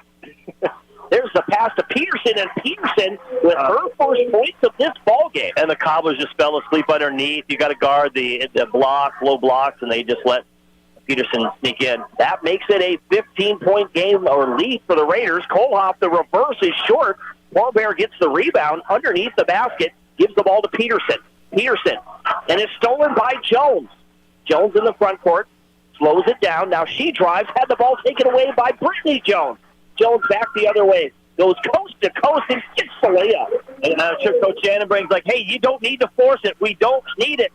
7 points now for Brittany Jones. It's 45-28, the Raiders on top. Leah Landry back the other way, drives, had the ball taken away by Porter as she couldn't quite get it over Porter. Now we're going to get a jump ball between Porter and Landry, and the Cobblers get the possession arrow. And I think this is where Coach Miller talked about emotion.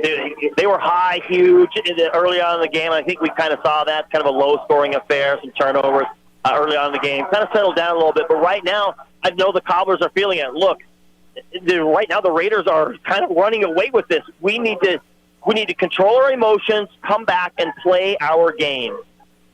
19.2 seconds remaining in the third.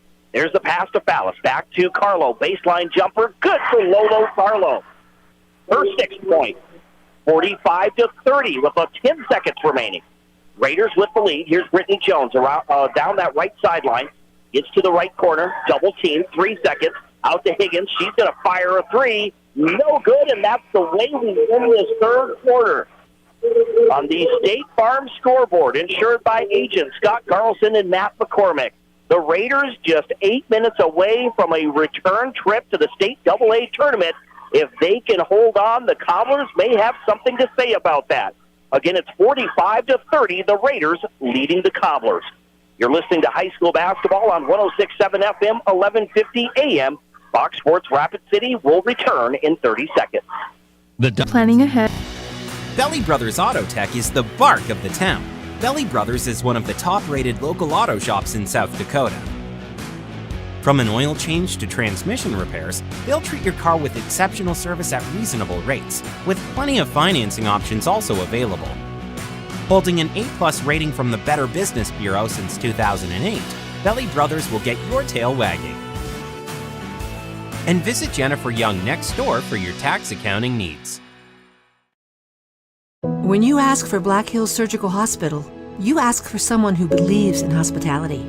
You ask for someone who treats everyone like a VIP and believes the absolute best shouldn't cost more and makes you feel comfortable, even when you are vulnerable. You ask for someone who cares about the little things as much as the big things.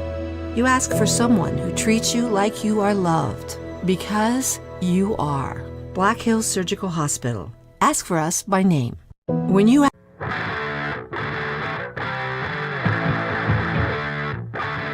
lead and head back to Sioux Falls for the state tournament. Yeah, they're going to really play. We thought they were going to calm down the last quarter. They're really going to bring it down this quarter. I know 15 is not insurmountable by any means, but there's a floater by Finley Love. That's no good. Jones comes away with it for the Cobblers, who go from left to right.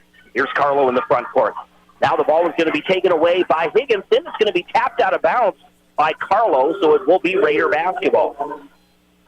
Where you can tell right now, again, the pressure's going to get elevated right now by the Cobblers. The problem is, when you put more pressure, you open up more opportunities for them to do things if they break that pressure. Jones to Higgins in the front court. Higgins cross-court pass. There it is. Goes out of bounds. Just an unforced error. Was just going to let it go. She didn't. She tried to box out Jones so that the Cobblers would get the ball back. Cobblers need to make every possession count, though. There's the bounce pass to Fallis. Now they go to Strand. Strand, bounce pass, trying to get it to Landry. Will get a foul. That will be a push on Forbear. It'll be number 3 on Forbear. And, yeah, that's what has a successful formula for the Cobblers, is for them to get it into Landry and then create opportunities with it. Here's Strand from downtown and nothing happening. Higgins grabs the rebound. She'll push the ball into the front court. Slowed down as she's trapped along that far sideline, and Dannenbrink takes a timeout. Yeah, he's going to have to. He's got plenty to work with here. He's got 5 for the final quarter here, assuming we don't go into overtime. Again, we'll take a quick timeout. We'll keep it here on the State Farm scoreboard, insured by agent Scott Carlson and Matt McCormick. Still 45-30. Rapid City Stevens leading Rapid City Central. 1 minute gone by here in the fourth quarter. Some other scores in Class A region boys. Rapid City Christian against over St. Thomas More, 29-21 at halftime. Also, the Hot Springs Bison lead Custer 46-40. 6 minutes left in the fourth quarter in that game. Actually, 5 minutes now left in that game. And I'll tell you, might be talking about, I see Lakota Tech is up on winner. If that carries on all the way, that's going to change the matchups to the SODAK 16. It would, if Hot Springs goes on to win, they would end up facing Millbank instead. Just an update there. Sorry, go ahead. That's all right. Again, we'll try to get more scores for you as well. We'll jump back into the action here as Rapid City Stevens has the ball. They are just 6 minutes and 45 seconds away from a return trip to the state tournament. For the Cobblers, they're trying to get there for the first time since 2022. That shot is short by Polbear, no good. Jones ahead to Landry in the front court. Here's Landry. High off the glass. It's good for Leah Landry. She has 6 points in the ball game. Boy, would they love her to be a spark right now. 45-32, the Raiders by 13. Jones out to Love. Love, crossover dribble, being guarded by Carlo, gives the ball to Porter. Porter is scoreless in the second half. Now the ball is loose, picked up by Love. The jumper by Love is no good. Jones comes away with it again, and then taken back by Forbear. Forbear to Jones as the Raiders slow it down. They have plenty of time in the shot clock. They'll chew up some of this clock, I would think. Here's Brittany Jones, rolls to the right wing, looking inside. Gives the ball to Finley Love instead. Now the bounce pass to Porter. Porter double-teamed, gets through the defender. She's tripped up in a blocking foul as she hit the deck hard, grabbing that left elbow. Right, yeah, I don't want to see that. She's trying to hold on to it there. She was defended. She tried to create space for herself, and it didn't happen. Then she cut through it. Ballas picks up her third, first team foul for the Cobblers. There's the floater in the paint by Finley Love. That's no good. Ballas the rebound. Ballas to Carlo in the front court. No one defending her. The scoop shot good for Lobo. Carlo, that's 8 points in the ball game for Carlo. The lead is now 11 for the Raiders. 45-34 on the State Farm scoreboard. Here's Talia Porter. Gives the ball to Love on the right side. Ball knocked out of her hands by Ballas, who kind of slipped as she got to the Yeah, she just had to close out because they were doubling Porter right at the star there, right at the midcourt, just as she crossed the timeline, and so she dished it off, and Ballas had to come flying in and not going to give Finley Love a free run. Jessica Griswold's checked in. She'll hand the ball to Porter. Porter, top of the key, as the Raiders just chew up some clock. They go to Jones on the right wing. She's looking inside. Jones crossover dribble. Gets to the top of the key. 7 seconds. Jones to the elbow. Bounce pass to Higgins from the free throw line. It's good for Isabel Higgins. She has 6 points now, and the lead 13 for the Raiders, 47-34. Here's Landry in the low post. Drives, puts up the shot, and that's an offensive foul on Leah Landry. I know Coach T. Miller doesn't. It was a foul, the right call and everything, but I think with what happened earlier against her players, I'm sure she's probably stewing about it. That's number 2 on Landry, second team foul. Jones races into the front court, being greeted by Kohlhoff. She's trapped in that right corner, loses the ball. In fact, we're going to get a whistle against the Cobblers. That's going to go on Mariel Kohlhoff. That is her third team foul against the Cobblers. 4:34 remaining and a 13-point Raider lead. Here's Higgins, left side to Griswold. Now they go to Peterson in the corner. Had the ball knocked out of her hands by Landry. It'll stay Raider basketball.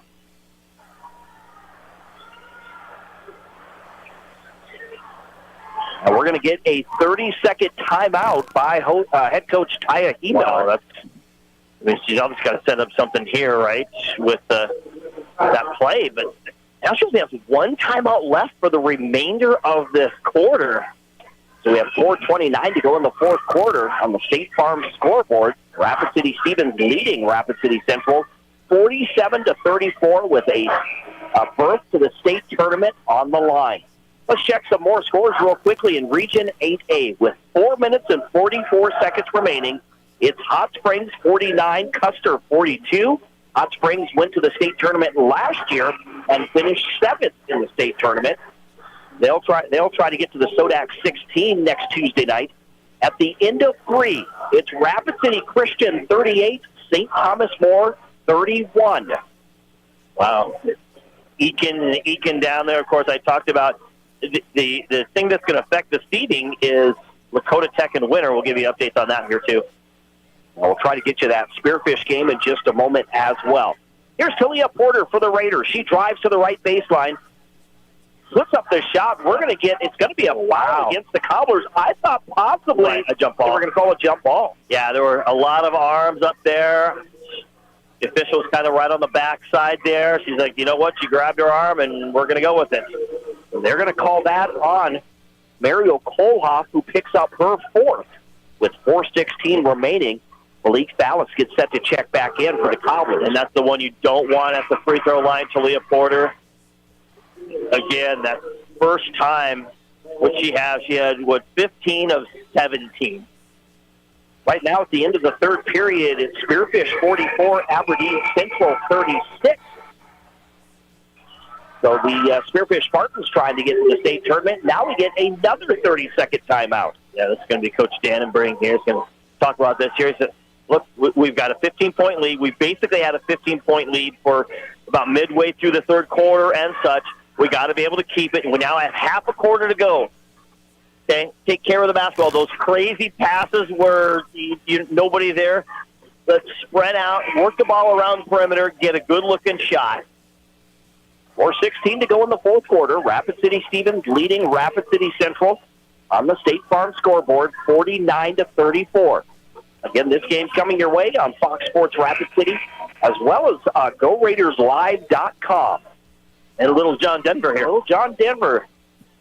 Had a great crowd on hand tonight. Of course, it's round 3 of the Rapid City rivalry, the rubber match, as these teams split during the regular season. The Raiders came in just 3-4 here at home. The Cobblers were 6-6 on the road. Here's the ball into the front court. We're going to get a jump ball, and the Cobblers will keep it. And that was, again, Brittany Jones from behind you. You know, the Cobblers, they have to communicate. They can see the defender coming up behind you. You're focused on what's in front of you. You got to know where they're at, and so they got to be yelling wolf. Graceland Strand gives it to Jones. Jones being guarded by Brittany Jones to Fallis. Fallis splits the defenders, had the ball stripped. Porter comes away with it. Porter along that right sideline, dribbles back to her left. Gets into the front court. Now left side, they go to Finley Love, over to Higgins in that left corner. Higgins out to Love. We'll get a whistle against the Cobblers. That will be their fifth. Kind of thought it might have been in travel because Higgins, she tried to step to the double team. It looked like she changed her pivot foot before she got rid of it. The first on Aaliyah Jones. That is the fifth. So team foul. So Higgins at the free throw line. She misses that free throw. On the season, Higgins was a 60% free throw shooter. She makes the second. She has 7 points now in the ball game. That makes it a 16-point lead, 50-34. We're going to get a foul against Porter, I believe. That's a blocking foul on Talia. That is number 3 on Porter. Second team foul against the Raiders. Carlo from the left elbow, left side. Fallis is going to launch the three. That one is no good. Finley Love grabs the rebound, gets the outlet pass to Peterson. Peterson in the front court, slows it down. Peterson gives the ball to Love. Love top the key, left side to Porter. 3 minutes and 22 seconds to play.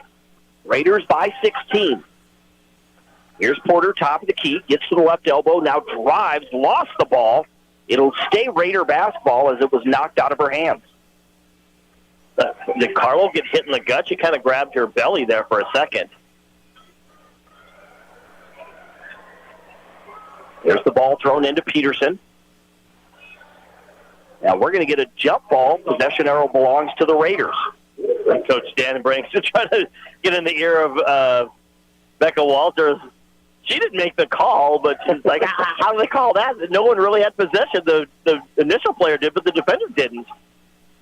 Jones gets the ball into Porter. Porter high off the glass, no good. The battle for the rebound. It goes out of bounds, and it will be Cobbler basketball. Cobblers, though, running out of time with just 3 minutes and 7 seconds remaining. They trail by 16 in round 3 of this Rapid City rivalry. There's the ball. It's going to go out of bounds. Last touch by Higgins, so it will be Cobbler basketball. And the Raiders, they're not going to make this easy on them by any means. We don't like a 16-point lead. Here's Carlo in the front court. Gets around the screen to the left side. Gets to the wing. Spins back to her left. Bounce pass trying to get it to Fallis, but it's stolen by Love. And then we'll get the whistle against Malik Fallis. Just doing a good job. Just trying to get after it. That's going to be number 4 on Fallis. We will come back to the other end to shoot free throws. It'll be the first trip tonight for Finley Love. She has 12 points in this ball game off of 4 3-pointers. And you can just see right now just the countenance of the Cobblers right now. Their hands are on their hips. They're kind of walking as they get down to the free throw line. Not that you have to hurry or anything, but usually when you're up or your energy level is up there, you kind of move with a purpose. And right now I think they're just starting to feel it. Love makes both free throws as the lead is now 16. And Coach, actually 18. And Coach Miller is like, okay, that's it. That is the final timeout for the Cobblers with 2 minutes and 52 seconds remaining in this contest. The State Farm scoreboard, insured by agent Scott Carlson and Matt McCormick, is 52-34, the Raiders by 18. Their last chance, the last run that's going to be the last big push here. 3 minutes, that's a long way, not insurmountable, but they've got to pressure, turn the ball over, hit it quick. They may even try to just foul and drag this game out a whole lot more, but 18, that's really not what you're looking for. So again, we'll step aside for this quick timeout. Maybe. Maybe not. We'll see. It looks like they may be getting ready to head back, but Lakota Tech up on winner, 51-38 with 4 minutes left to go. I think they just made an adjustment on that. So that is an upset. Yeah, 51-38. Of course, winner, like you said, I think they only had like 4 losses on the season. Yeah, they were 16-4 coming in. Lakota Tech was like 10-10 or somewhere right around the 500 mark. Here's Tracy and Strand the basketball. Gives the ball to Jones. Jones takes a step back, shoots a high arcing three, no good. Strand the rebound. Strand pump fakes, puts up the shot, and Porter gets whistled for her fourth.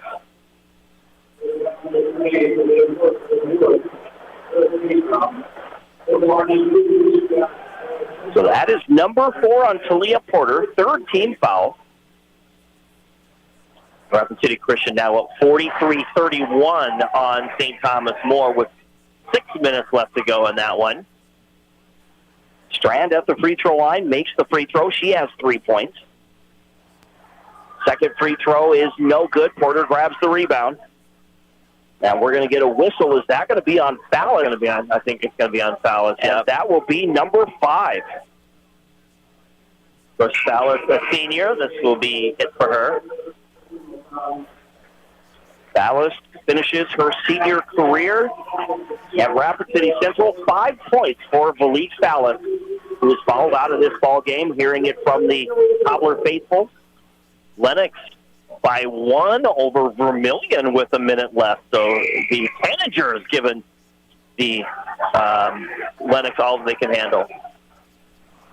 Porter at the free throw line. She misses her first, so she's shooting 75% in this ball game. Second free throw by Porter is good. Has 15 points in the ball game. 53-35, the Raiders in command. There's Aaliyah Jones in transition, gets the basket. She has 8 points in the game. Coach Dannenbring's going to take a timeout. We're going to handle this 16-point lead here with still just a little over 2 minutes to go, 2.25 minutes to go yet.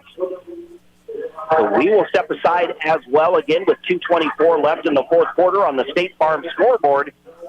It's Rapid City Stevens 53, Rapid City Central 37. We'll be back in 30 seconds right here on 106.7 FM, 1150 AM, Fox Sports Rapid City. This is what matters. This is beyond X's and O's. This is the difference mutual respect makes. This is what character looks like. This is what defines us in South Dakota. This is sportsmanship. School sports, it's not the outcome that matters most, but the way the games are played. This message presented by the South Dakota High School Activities Association and the South Dakota Interscholastic Athletic Administrators Association.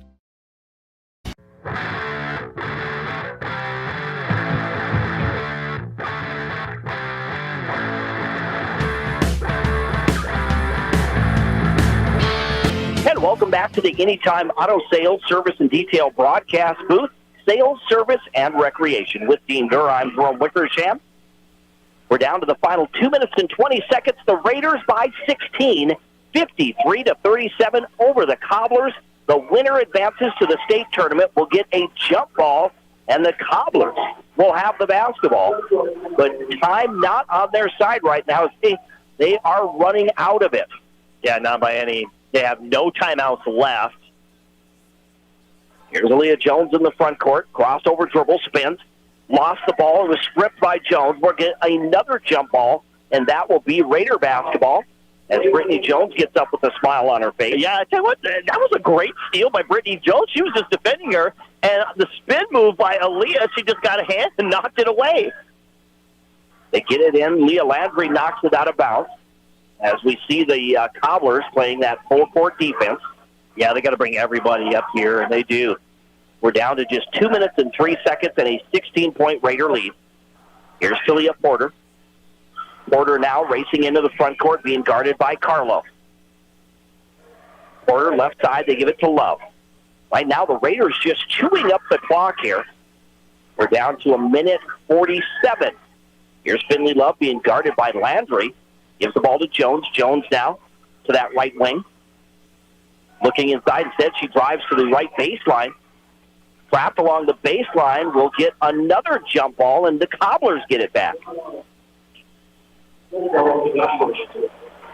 So Central basketball with 94 seconds to play. Just a reminder, the post-game show coming up next right here on Fox Sports Rapid City. We break down this ball game, plus we'll track all the scores from across the state. There's Kohlhoff. She drives and gets the layup for the Cobblers. 14-point Raider lead, 53-39.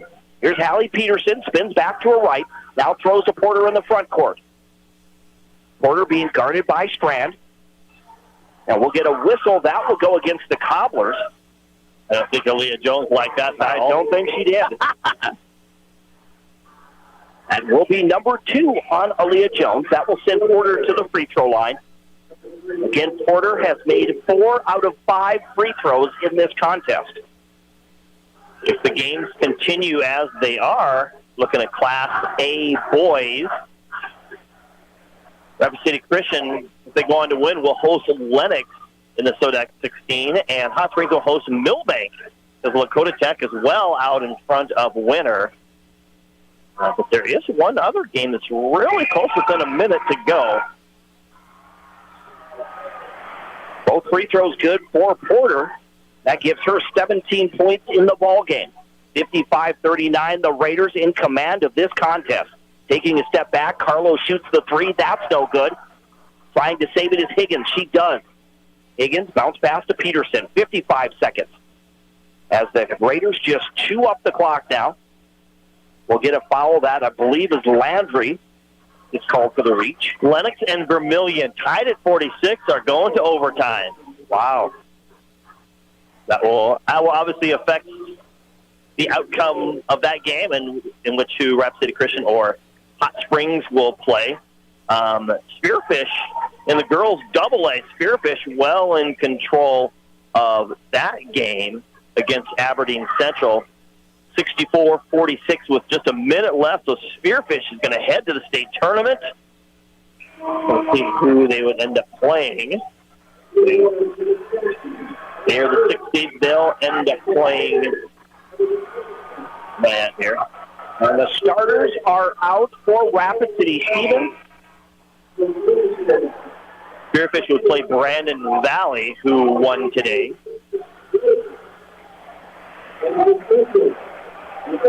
We have all reserves now on the floor with just 50 seconds remaining. It's 56-39. As the Raiders getting set to head to the state tournament. Elise Nopola in the front court. It's the ball to Haley. Should I grab both fans? Gotta grab all my rosters here.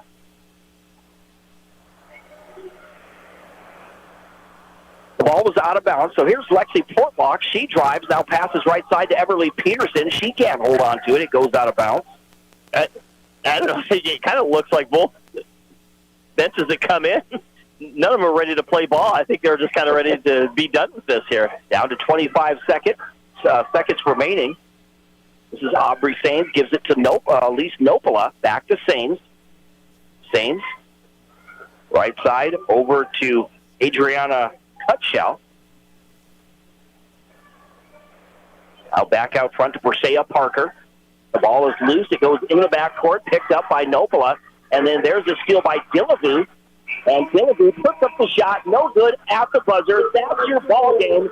The Rapid City Stevens Raiders have punched their ticket to the state AA girls basketball tournament as they get the win over their crosstown rival on the State Farm scoreboard, insured by agents Scott Carlson and Matt McCormick. The final score at Carroll Higher Gymnasium: Rapid City Stevens 56. Rapid City Central 39 is your final. Again, the Raiders heading to the state AA girls basketball tournament starting next Thursday in Sioux Falls. We've got a lot to talk about. We'll step aside. The Pioneer Bank and Trust postgame show coming up next when we return in 1 minute, right here on 106.7 FM, 1150 AM, Fox Sports Rapid City, and also on GoRaidersLive.com. Belly Brothers Auto Tech is the bark of the town. Belly Brothers is one of the top-rated local auto shops in South Dakota. From an oil change to transmission repairs, they'll treat your car with exceptional service at reasonable rates, with plenty of financing options also available. Holding an A+ rating from the Better Business Bureau since 2008, Belly Brothers will get your tail wagging. And visit Jennifer Young next door for your tax accounting needs. New Chevy trucks and SUVs are arriving almost daily at Denny Manholt Rapid Chevrolet. It's our best selection in years. Buy a new 2024 all-wheel drive Blazer and save up to $2,000 off MSRP. A new 24 all-wheel drive Equinox is $1,500 off MSRP. Or take advantage of financing as low as 1.9% APR and no payments for 90 days on either. See us at Denny Manholt Rapid Chevrolet or DennyManholtRapidChevrolet.com. Together, let's drive. New Chevy.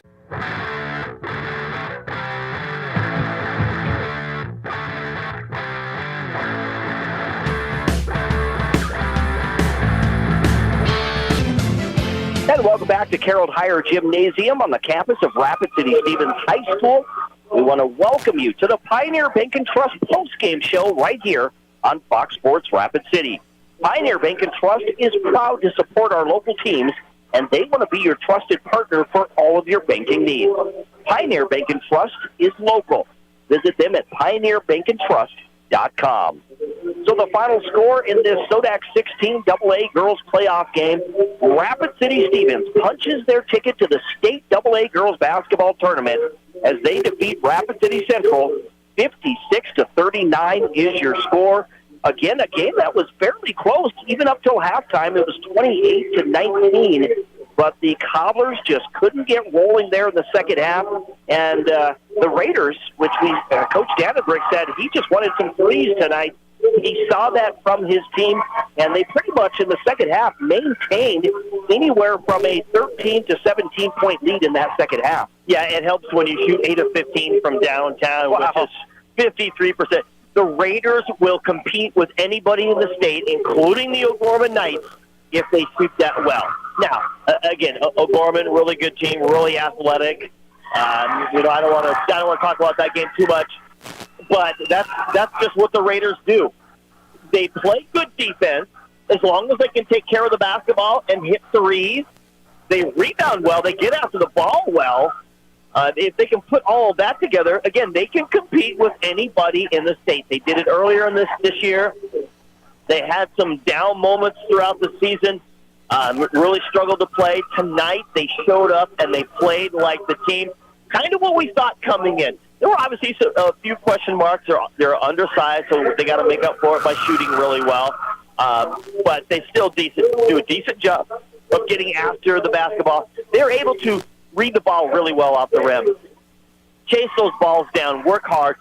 So, again, that's what they did tonight, take care. And, unfortunately for the Cobblers, this wasn't their night of shooting at all. They went 3 of 13 from downtown, which is 23%. It isn't horrible, but when you couple that with 25 turnovers, that is not going to get the job done when you're going against a team that is absolutely shooting lights out, especially from a three-point land. They shot 40% from the floor, which is pretty good.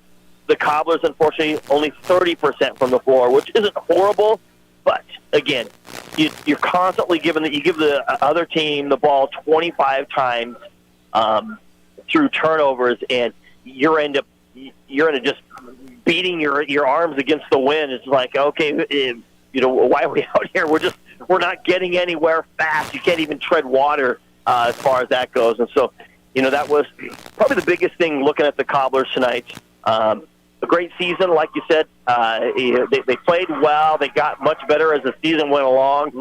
Won 5 straight coming into tonight. Took care of their opponents. Played well. Washington was not an easy win, so they had to play hard. So they looked really good. We knew coming in tonight, we thought this game was going to be really good. But, unfortunately, the Cobblers kind of struggled early on, hung with it, but second half, kind of more of the same in the first half, and the Raiders just flexed their muscles and went away with it. And again, the Raiders get the win tonight, 56-39 over the Rapid City Central Cobblers. Before we get to our box score, again, looking at this Cobbler team that did finish 10-11 this season under first-year head coach Taya Miller. But you have 5 seniors on this team that played their final game for the Rapid City Central Cobblers, and the effort that they put forth this year was tremendous. And that includes the transfer Lolo Carlo, who played her senior year here for Rapid City Central. Also, Mario Kohlhoff.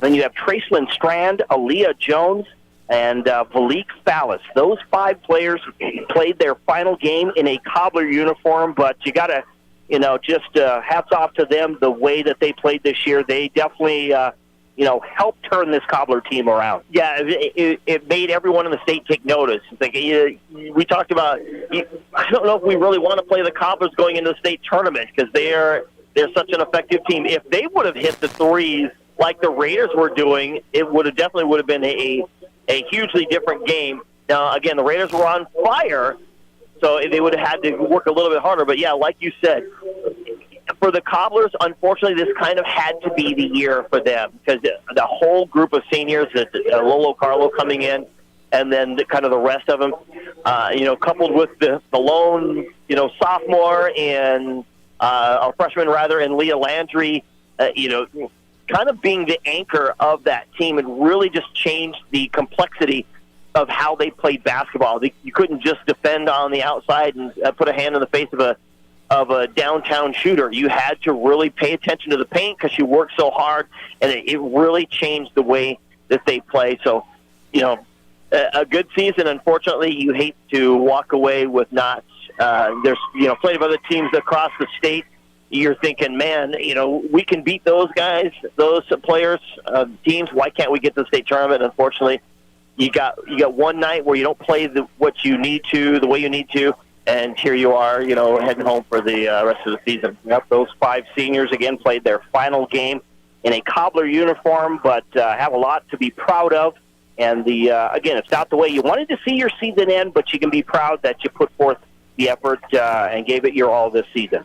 They were definitely a good team and a state, I would say state contender. Mm-hmm. Just unfortunately had an off night tonight. Absolutely. So let's take a look at our box score. Today's box score being brought to us by The Box. The Box is the Midwest's newest and most innovative event center, featuring native hardwood floors, digital scoreboards, color-changing lights. They have an enormous space to host multiple sports games at once. The Box is the premier youth sports venue, but sports aren't the only thing that they can host. The Box can turn into the perfect space for any of your meetings, conventions, or receptions. To plan your next event, visit thebox.live. Taking a look at the Central Cobblers, the visitors tonight, they were led by Mario Kohlhoff, who finished with 9 points tonight, 8 points each for Lolo Carlo and Aaliyah Jones. Andrea, again, just a freshman, so she has 3 years left after this year. 5 points for Valik Fallis and 3 points for Tracelyn Strand. For the Rapid City Stevens Raiders, Talia Porter came in averaging almost 20 points per game. She gets 18 points to lead the Raiders in this win. Also, Finley Love, who struggled in the last contest, but boy, did she hit from long range, 4 3-pointers, 2 for 2 from the charity stripe, 14 points for Finley Love, 7 each for Brittany Jones and Isabel Higgins, 3 points each for Jessica Griswold and Mackenzie Schreiber, and 2 points for Tamia Porbear. Like we said, with that win, the Raiders, they extend their season. They are now 13-8 on the season, getting set to take on, I don't know if I need to look at the score, but I'm sure it's O'Gorman. Yeah, they've already won already, so it will be the O'Gorman Knights. I believe that is the first game of the state tournament, Thursday over there in Sioux Falls. Yeah, that's a tough matchup. They need to just enjoy the night, enjoy the celebration. They made it again. They continue their streak of making it to the state tournament. But unfortunately, they have a huge wall in front of them that they'll have to climb. They do. This is the Raiders, rather, have made the state tournament every year, including the COVID year, since 2014, and that streak continues here tonight. Again, I will be making that trip next Thursday. Actually, I will be making it solo, Dean. Man, you will not be able to join me. Oh, unfortunately, yeah, things just didn't work out. As far as the work schedules go, you got that thing called another job. I know what you mean. I don't mean refereeing. I mean, I got another job out there, so unfortunately, and it just kind of hurts me. Don't even bring it up now. Okay. Make me share it here. But letting you know, we will have those games for you, starting with that first game on Thursday. It'll be the Raiders taking on O'Gorman. That's at noon Central, so 11 o'clock Mountain Time, right here on Fox Sports Rapid City. The Raiders get the win tonight over Rapid City Central, 56-39. Let's take a look at our highlight of the game. Today's highlight of the game is brought to us by Highmark Credit Union. Did you know that Highmark Credit Union was started as Rapid City Teachers Federal Credit Union over 80 years ago in what was known as Rapid City High School? Highmark is proud to support education and our local schools with a full range of consumer products and commercial lending services. Highmark now serves thousands of area members in western South Dakota. Consider joining Highmark. We'll make it happen. HighmarkFCU.com. And this is our Highmark highlight of the game. Here's Finley Love, has 3 3-pointers in the ball game. Gives the ball to Jones, down into the right corner to Love. It's Peterson, down to Higgins. Higgins escapes, and she turns the baseline and puts it in for 2. Yeah, Landry didn't really defend it so much. And there's Talia Porter sneaking behind and picking the pocket of Fallis. Porter back the other way, gives it to Jones. Jones pump fakes, drive. Now gives the ball to Peterson, to Higgins in that right corner, driving the baseline. Into the left corner, a wide-open Finley Love, and she knocks down her three-pointer. And Coach Miller said, okay, we got to get a timeout. We got to cool this freshman, cool this freshman down. I'm sorry, cool this sophomore down. I was trying to move her ahead. She plays so mature that it's kind of hard to tell what grade she's in, but she is just absolutely on fire right now. That's 4 3-pointers in this ball game for Finley Love. She has 12 points. And again, that was our highlights of the game. Our highlights of the game brought to us by Highmark Credit Union. Again, consider joining Highmark. We'll make it happen. HighmarkFCU.com. Let's move on to today's player of the game, being sponsored by Claiborne Lowson Sabres. Whether it's divorce, injury, or a business dispute, when you need someone to really step up for you, the law office of Claiborne Lowson Sabres is always ready. Just Google Claiborne Lowson Sabres in Rapid City. So, Dean, we'll turn to you for our player of the game. And I'm going to give 2 of them tonight because we have 2 Rapid City teams here. We'll start with the Cobblers. It was kind of tough. Lola Carlo, who does a lot, she was kind of a little less noticeable tonight. Same with Aaliyah Jones. But I like the player who stepped up. She was their leading scorer.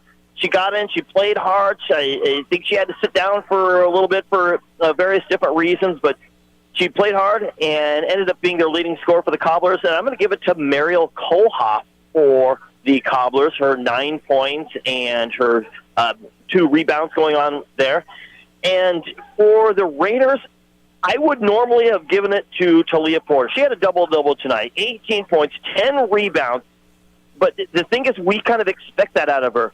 What really helped the Raiders carry on, obviously she carried the Raiders, but what pushed them over the edge was the play of some other players who stepped up. Jones did well, Higgins did well, but our emphasis going into the game that Coach Dannenbrink said, I don't want to go 0 for 17 from three-point land. It was a player that went 4 of 5 from downtown. It was her hot streak, and as a matter of fact, I think when she hit those, several of them in a row in the third quarter, I think that's what really kind of put the game away as far as momentum and everything for the Raiders, kind of put it all in their favor, and they were able to cruise on after that.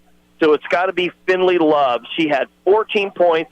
They only have her as 1 steal. She may have only had 1 steal, but I'll tell you what, the way she defends so well, she forces turnovers, whether she does the turning over herself or she has help on the other side, but she just creates havoc as far as playing defense with who she's playing against. So She had one steal, but 14 points again. 4 of 5 from downtown, which was just huge for the Raiders tonight.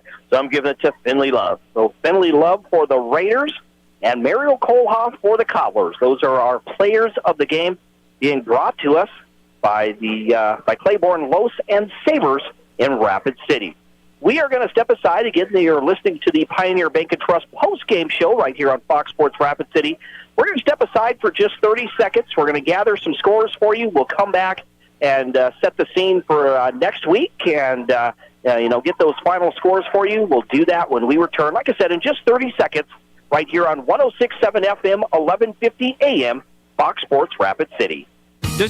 Now that we're in the final quarter of the year, it's time to start thinking about the 2022 tax year. W-2s and 1099s are scheduled to be out in January, but don't worry, Jennifer Young's Bookkeeping Services has you covered. They stay on top of the ever-changing tax laws impacting small businesses and corporations. Jennifer Young's Bookkeeping has your best interests at heart. Don't wait until the last minute. Get a head start on your 2022 taxes. Call Jennifer Young or go to jenniferyoungsbookkeeping.com or find her on Facebook.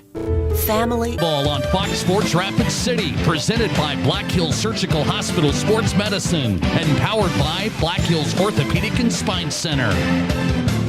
And welcome back to Carroll Higher Gymnasium on the campus of Rapid City Stevens High School with Dean Gurr. I'm Jerome Wickersham. Welcome back to the Pioneer Bank and Trust postgame show right here on Fox Sports Rapid City. So the Rapid City Stevens Raiders, they punched their ticket to the state tournament. They've never missed a state tournament since 2014, so they keep that streak alive as they defeat Rapid City Central tonight by a final score of 56-39 is your final.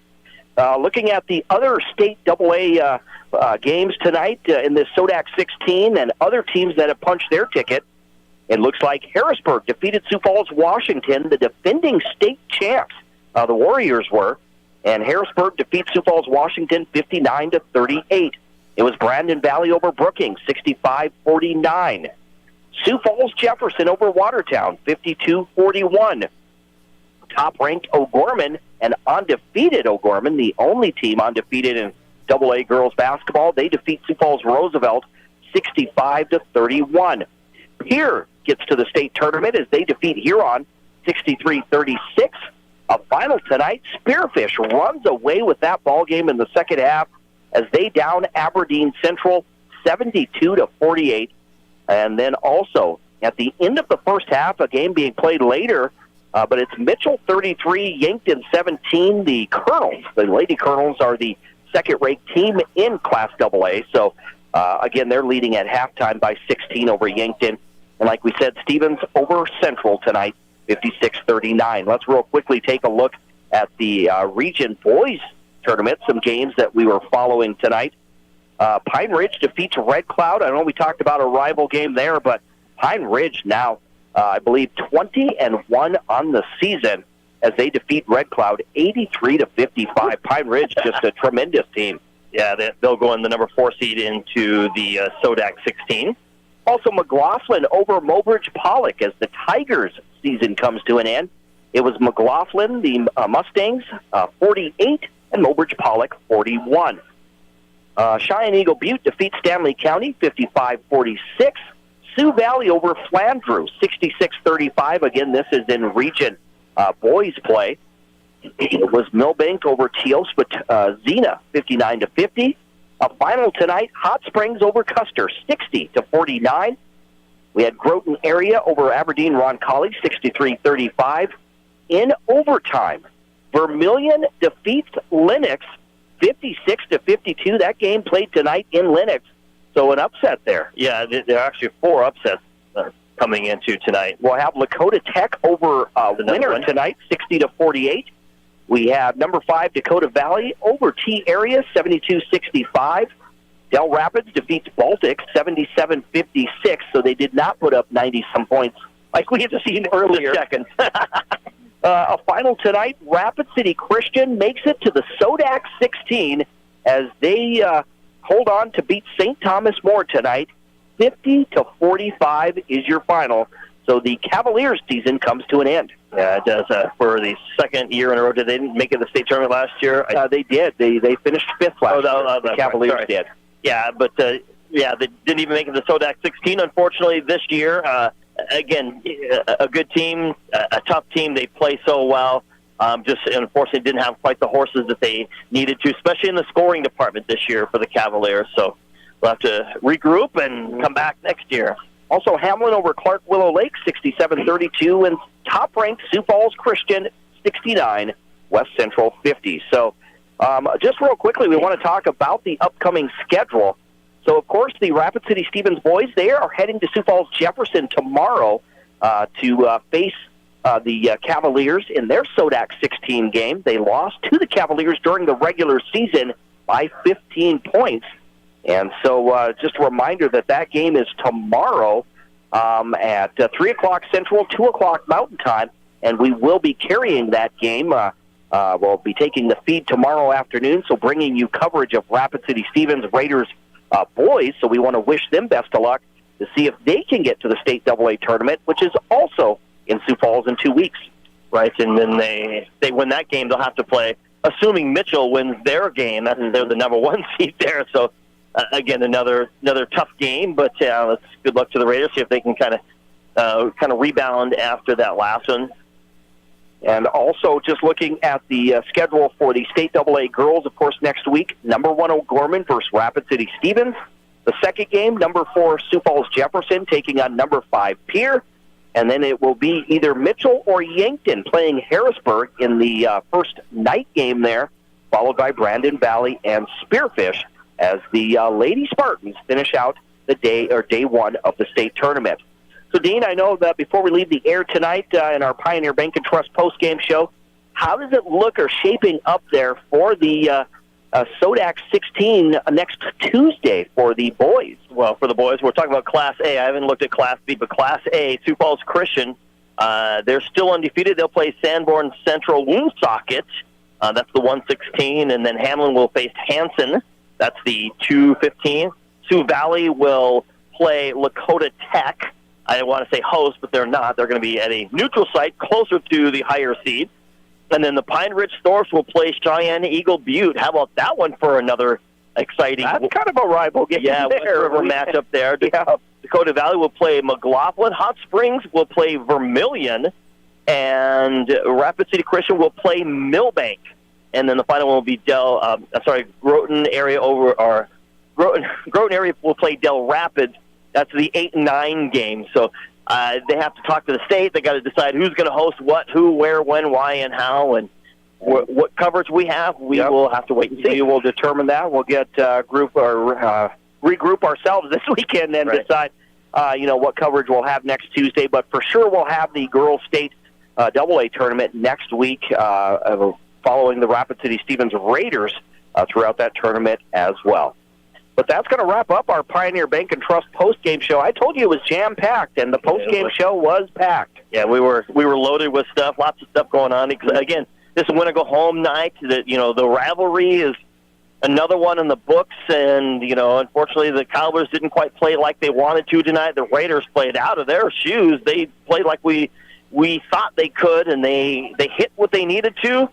And now they're off to the state tournament and SODAK 16s for the Class A and Class B boys next Tuesday, and then their state tournament is the week after. Yeah, it's March. It's heating up. It's so nice outside. I'm already thinking about softball and baseball. I can't imagine doing that. But either way, it's still basketball for another few weeks anyway. Just in some Class B scores real quickly, Timberlake defeated Lemon 54-53. Faith over Harding County, 68-42. And at halftime, Wall over Phillip, 34-30. Just wanted to add those boys' scores in Class B. And, of course, next week is also the Class B girls tournament. And I know we had Wall, Harding County, and Lyman all make the Class B tournament, which will be at the Summit Arena at the Monument next Thursday, Friday, and Saturday as well. Yeah, and I think Wall is playing Lyman, if I'm not mistaken. Is that how it is? Yeah, we had two of them kind of matching up against each other. So you travel all that way, and you got, or rather, you got kind of a home game, so to speak. But either way. Well, that's going to wrap up our broadcast here tonight. It was exciting. We were very happy and excited to bring you the game tonight. Of course, always fun when we get into the postseason. And it was Rapid City Stevens getting the win and punching their ticket for the State AA Girls Basketball Tournament in Sioux Falls. Again, we want to thank Matt Kearney back at the station for everything that he does each and every broadcast. Keeps us online or on track, so we appreciate everything that Matt Kearney does. And again, the final score here in Rapid City at Carroll Higher Gymnasium, it was the Rapid City Stevens Raiders 56, the Rapid City Central Cobblers 39. So the Raiders are heading back to the State AA Girls Basketball Tournament. This activity was brought to us by this station, its advertisers, and the member schools of the South Dakota High School Activities Association. No rebroadcast, in whole or in part, may be made without the written permission of the South Dakota High School Activities Association. Rapid City Stevens gets the win over Rapid City Central. 56-39 is your final from Carroll Higher Gymnasium. That'll wrap up our Pioneer Bank and Trust postgame show. For Dean Gurr, I'm Jerome Wickersham. This has been Playoff Basketball right here on 106.7 FM, 1150 AM, Fox Sports Rapid City and foxsportsrapidcity.com, as well as GoRaidersLive.com. Have a great rest of your evening, a great weekend. We'll see you back here next week for more high school basketball action on Fox Sports Rapid City. Have a great night, everyone. Thanks for listening to this live presentation of South Dakota High School basketball, featuring the best coverage of local and regional sports. This is 106.7 FM and 1150 AM, Fox Sports Rapid City, streaming at Fox Sports Rapid City.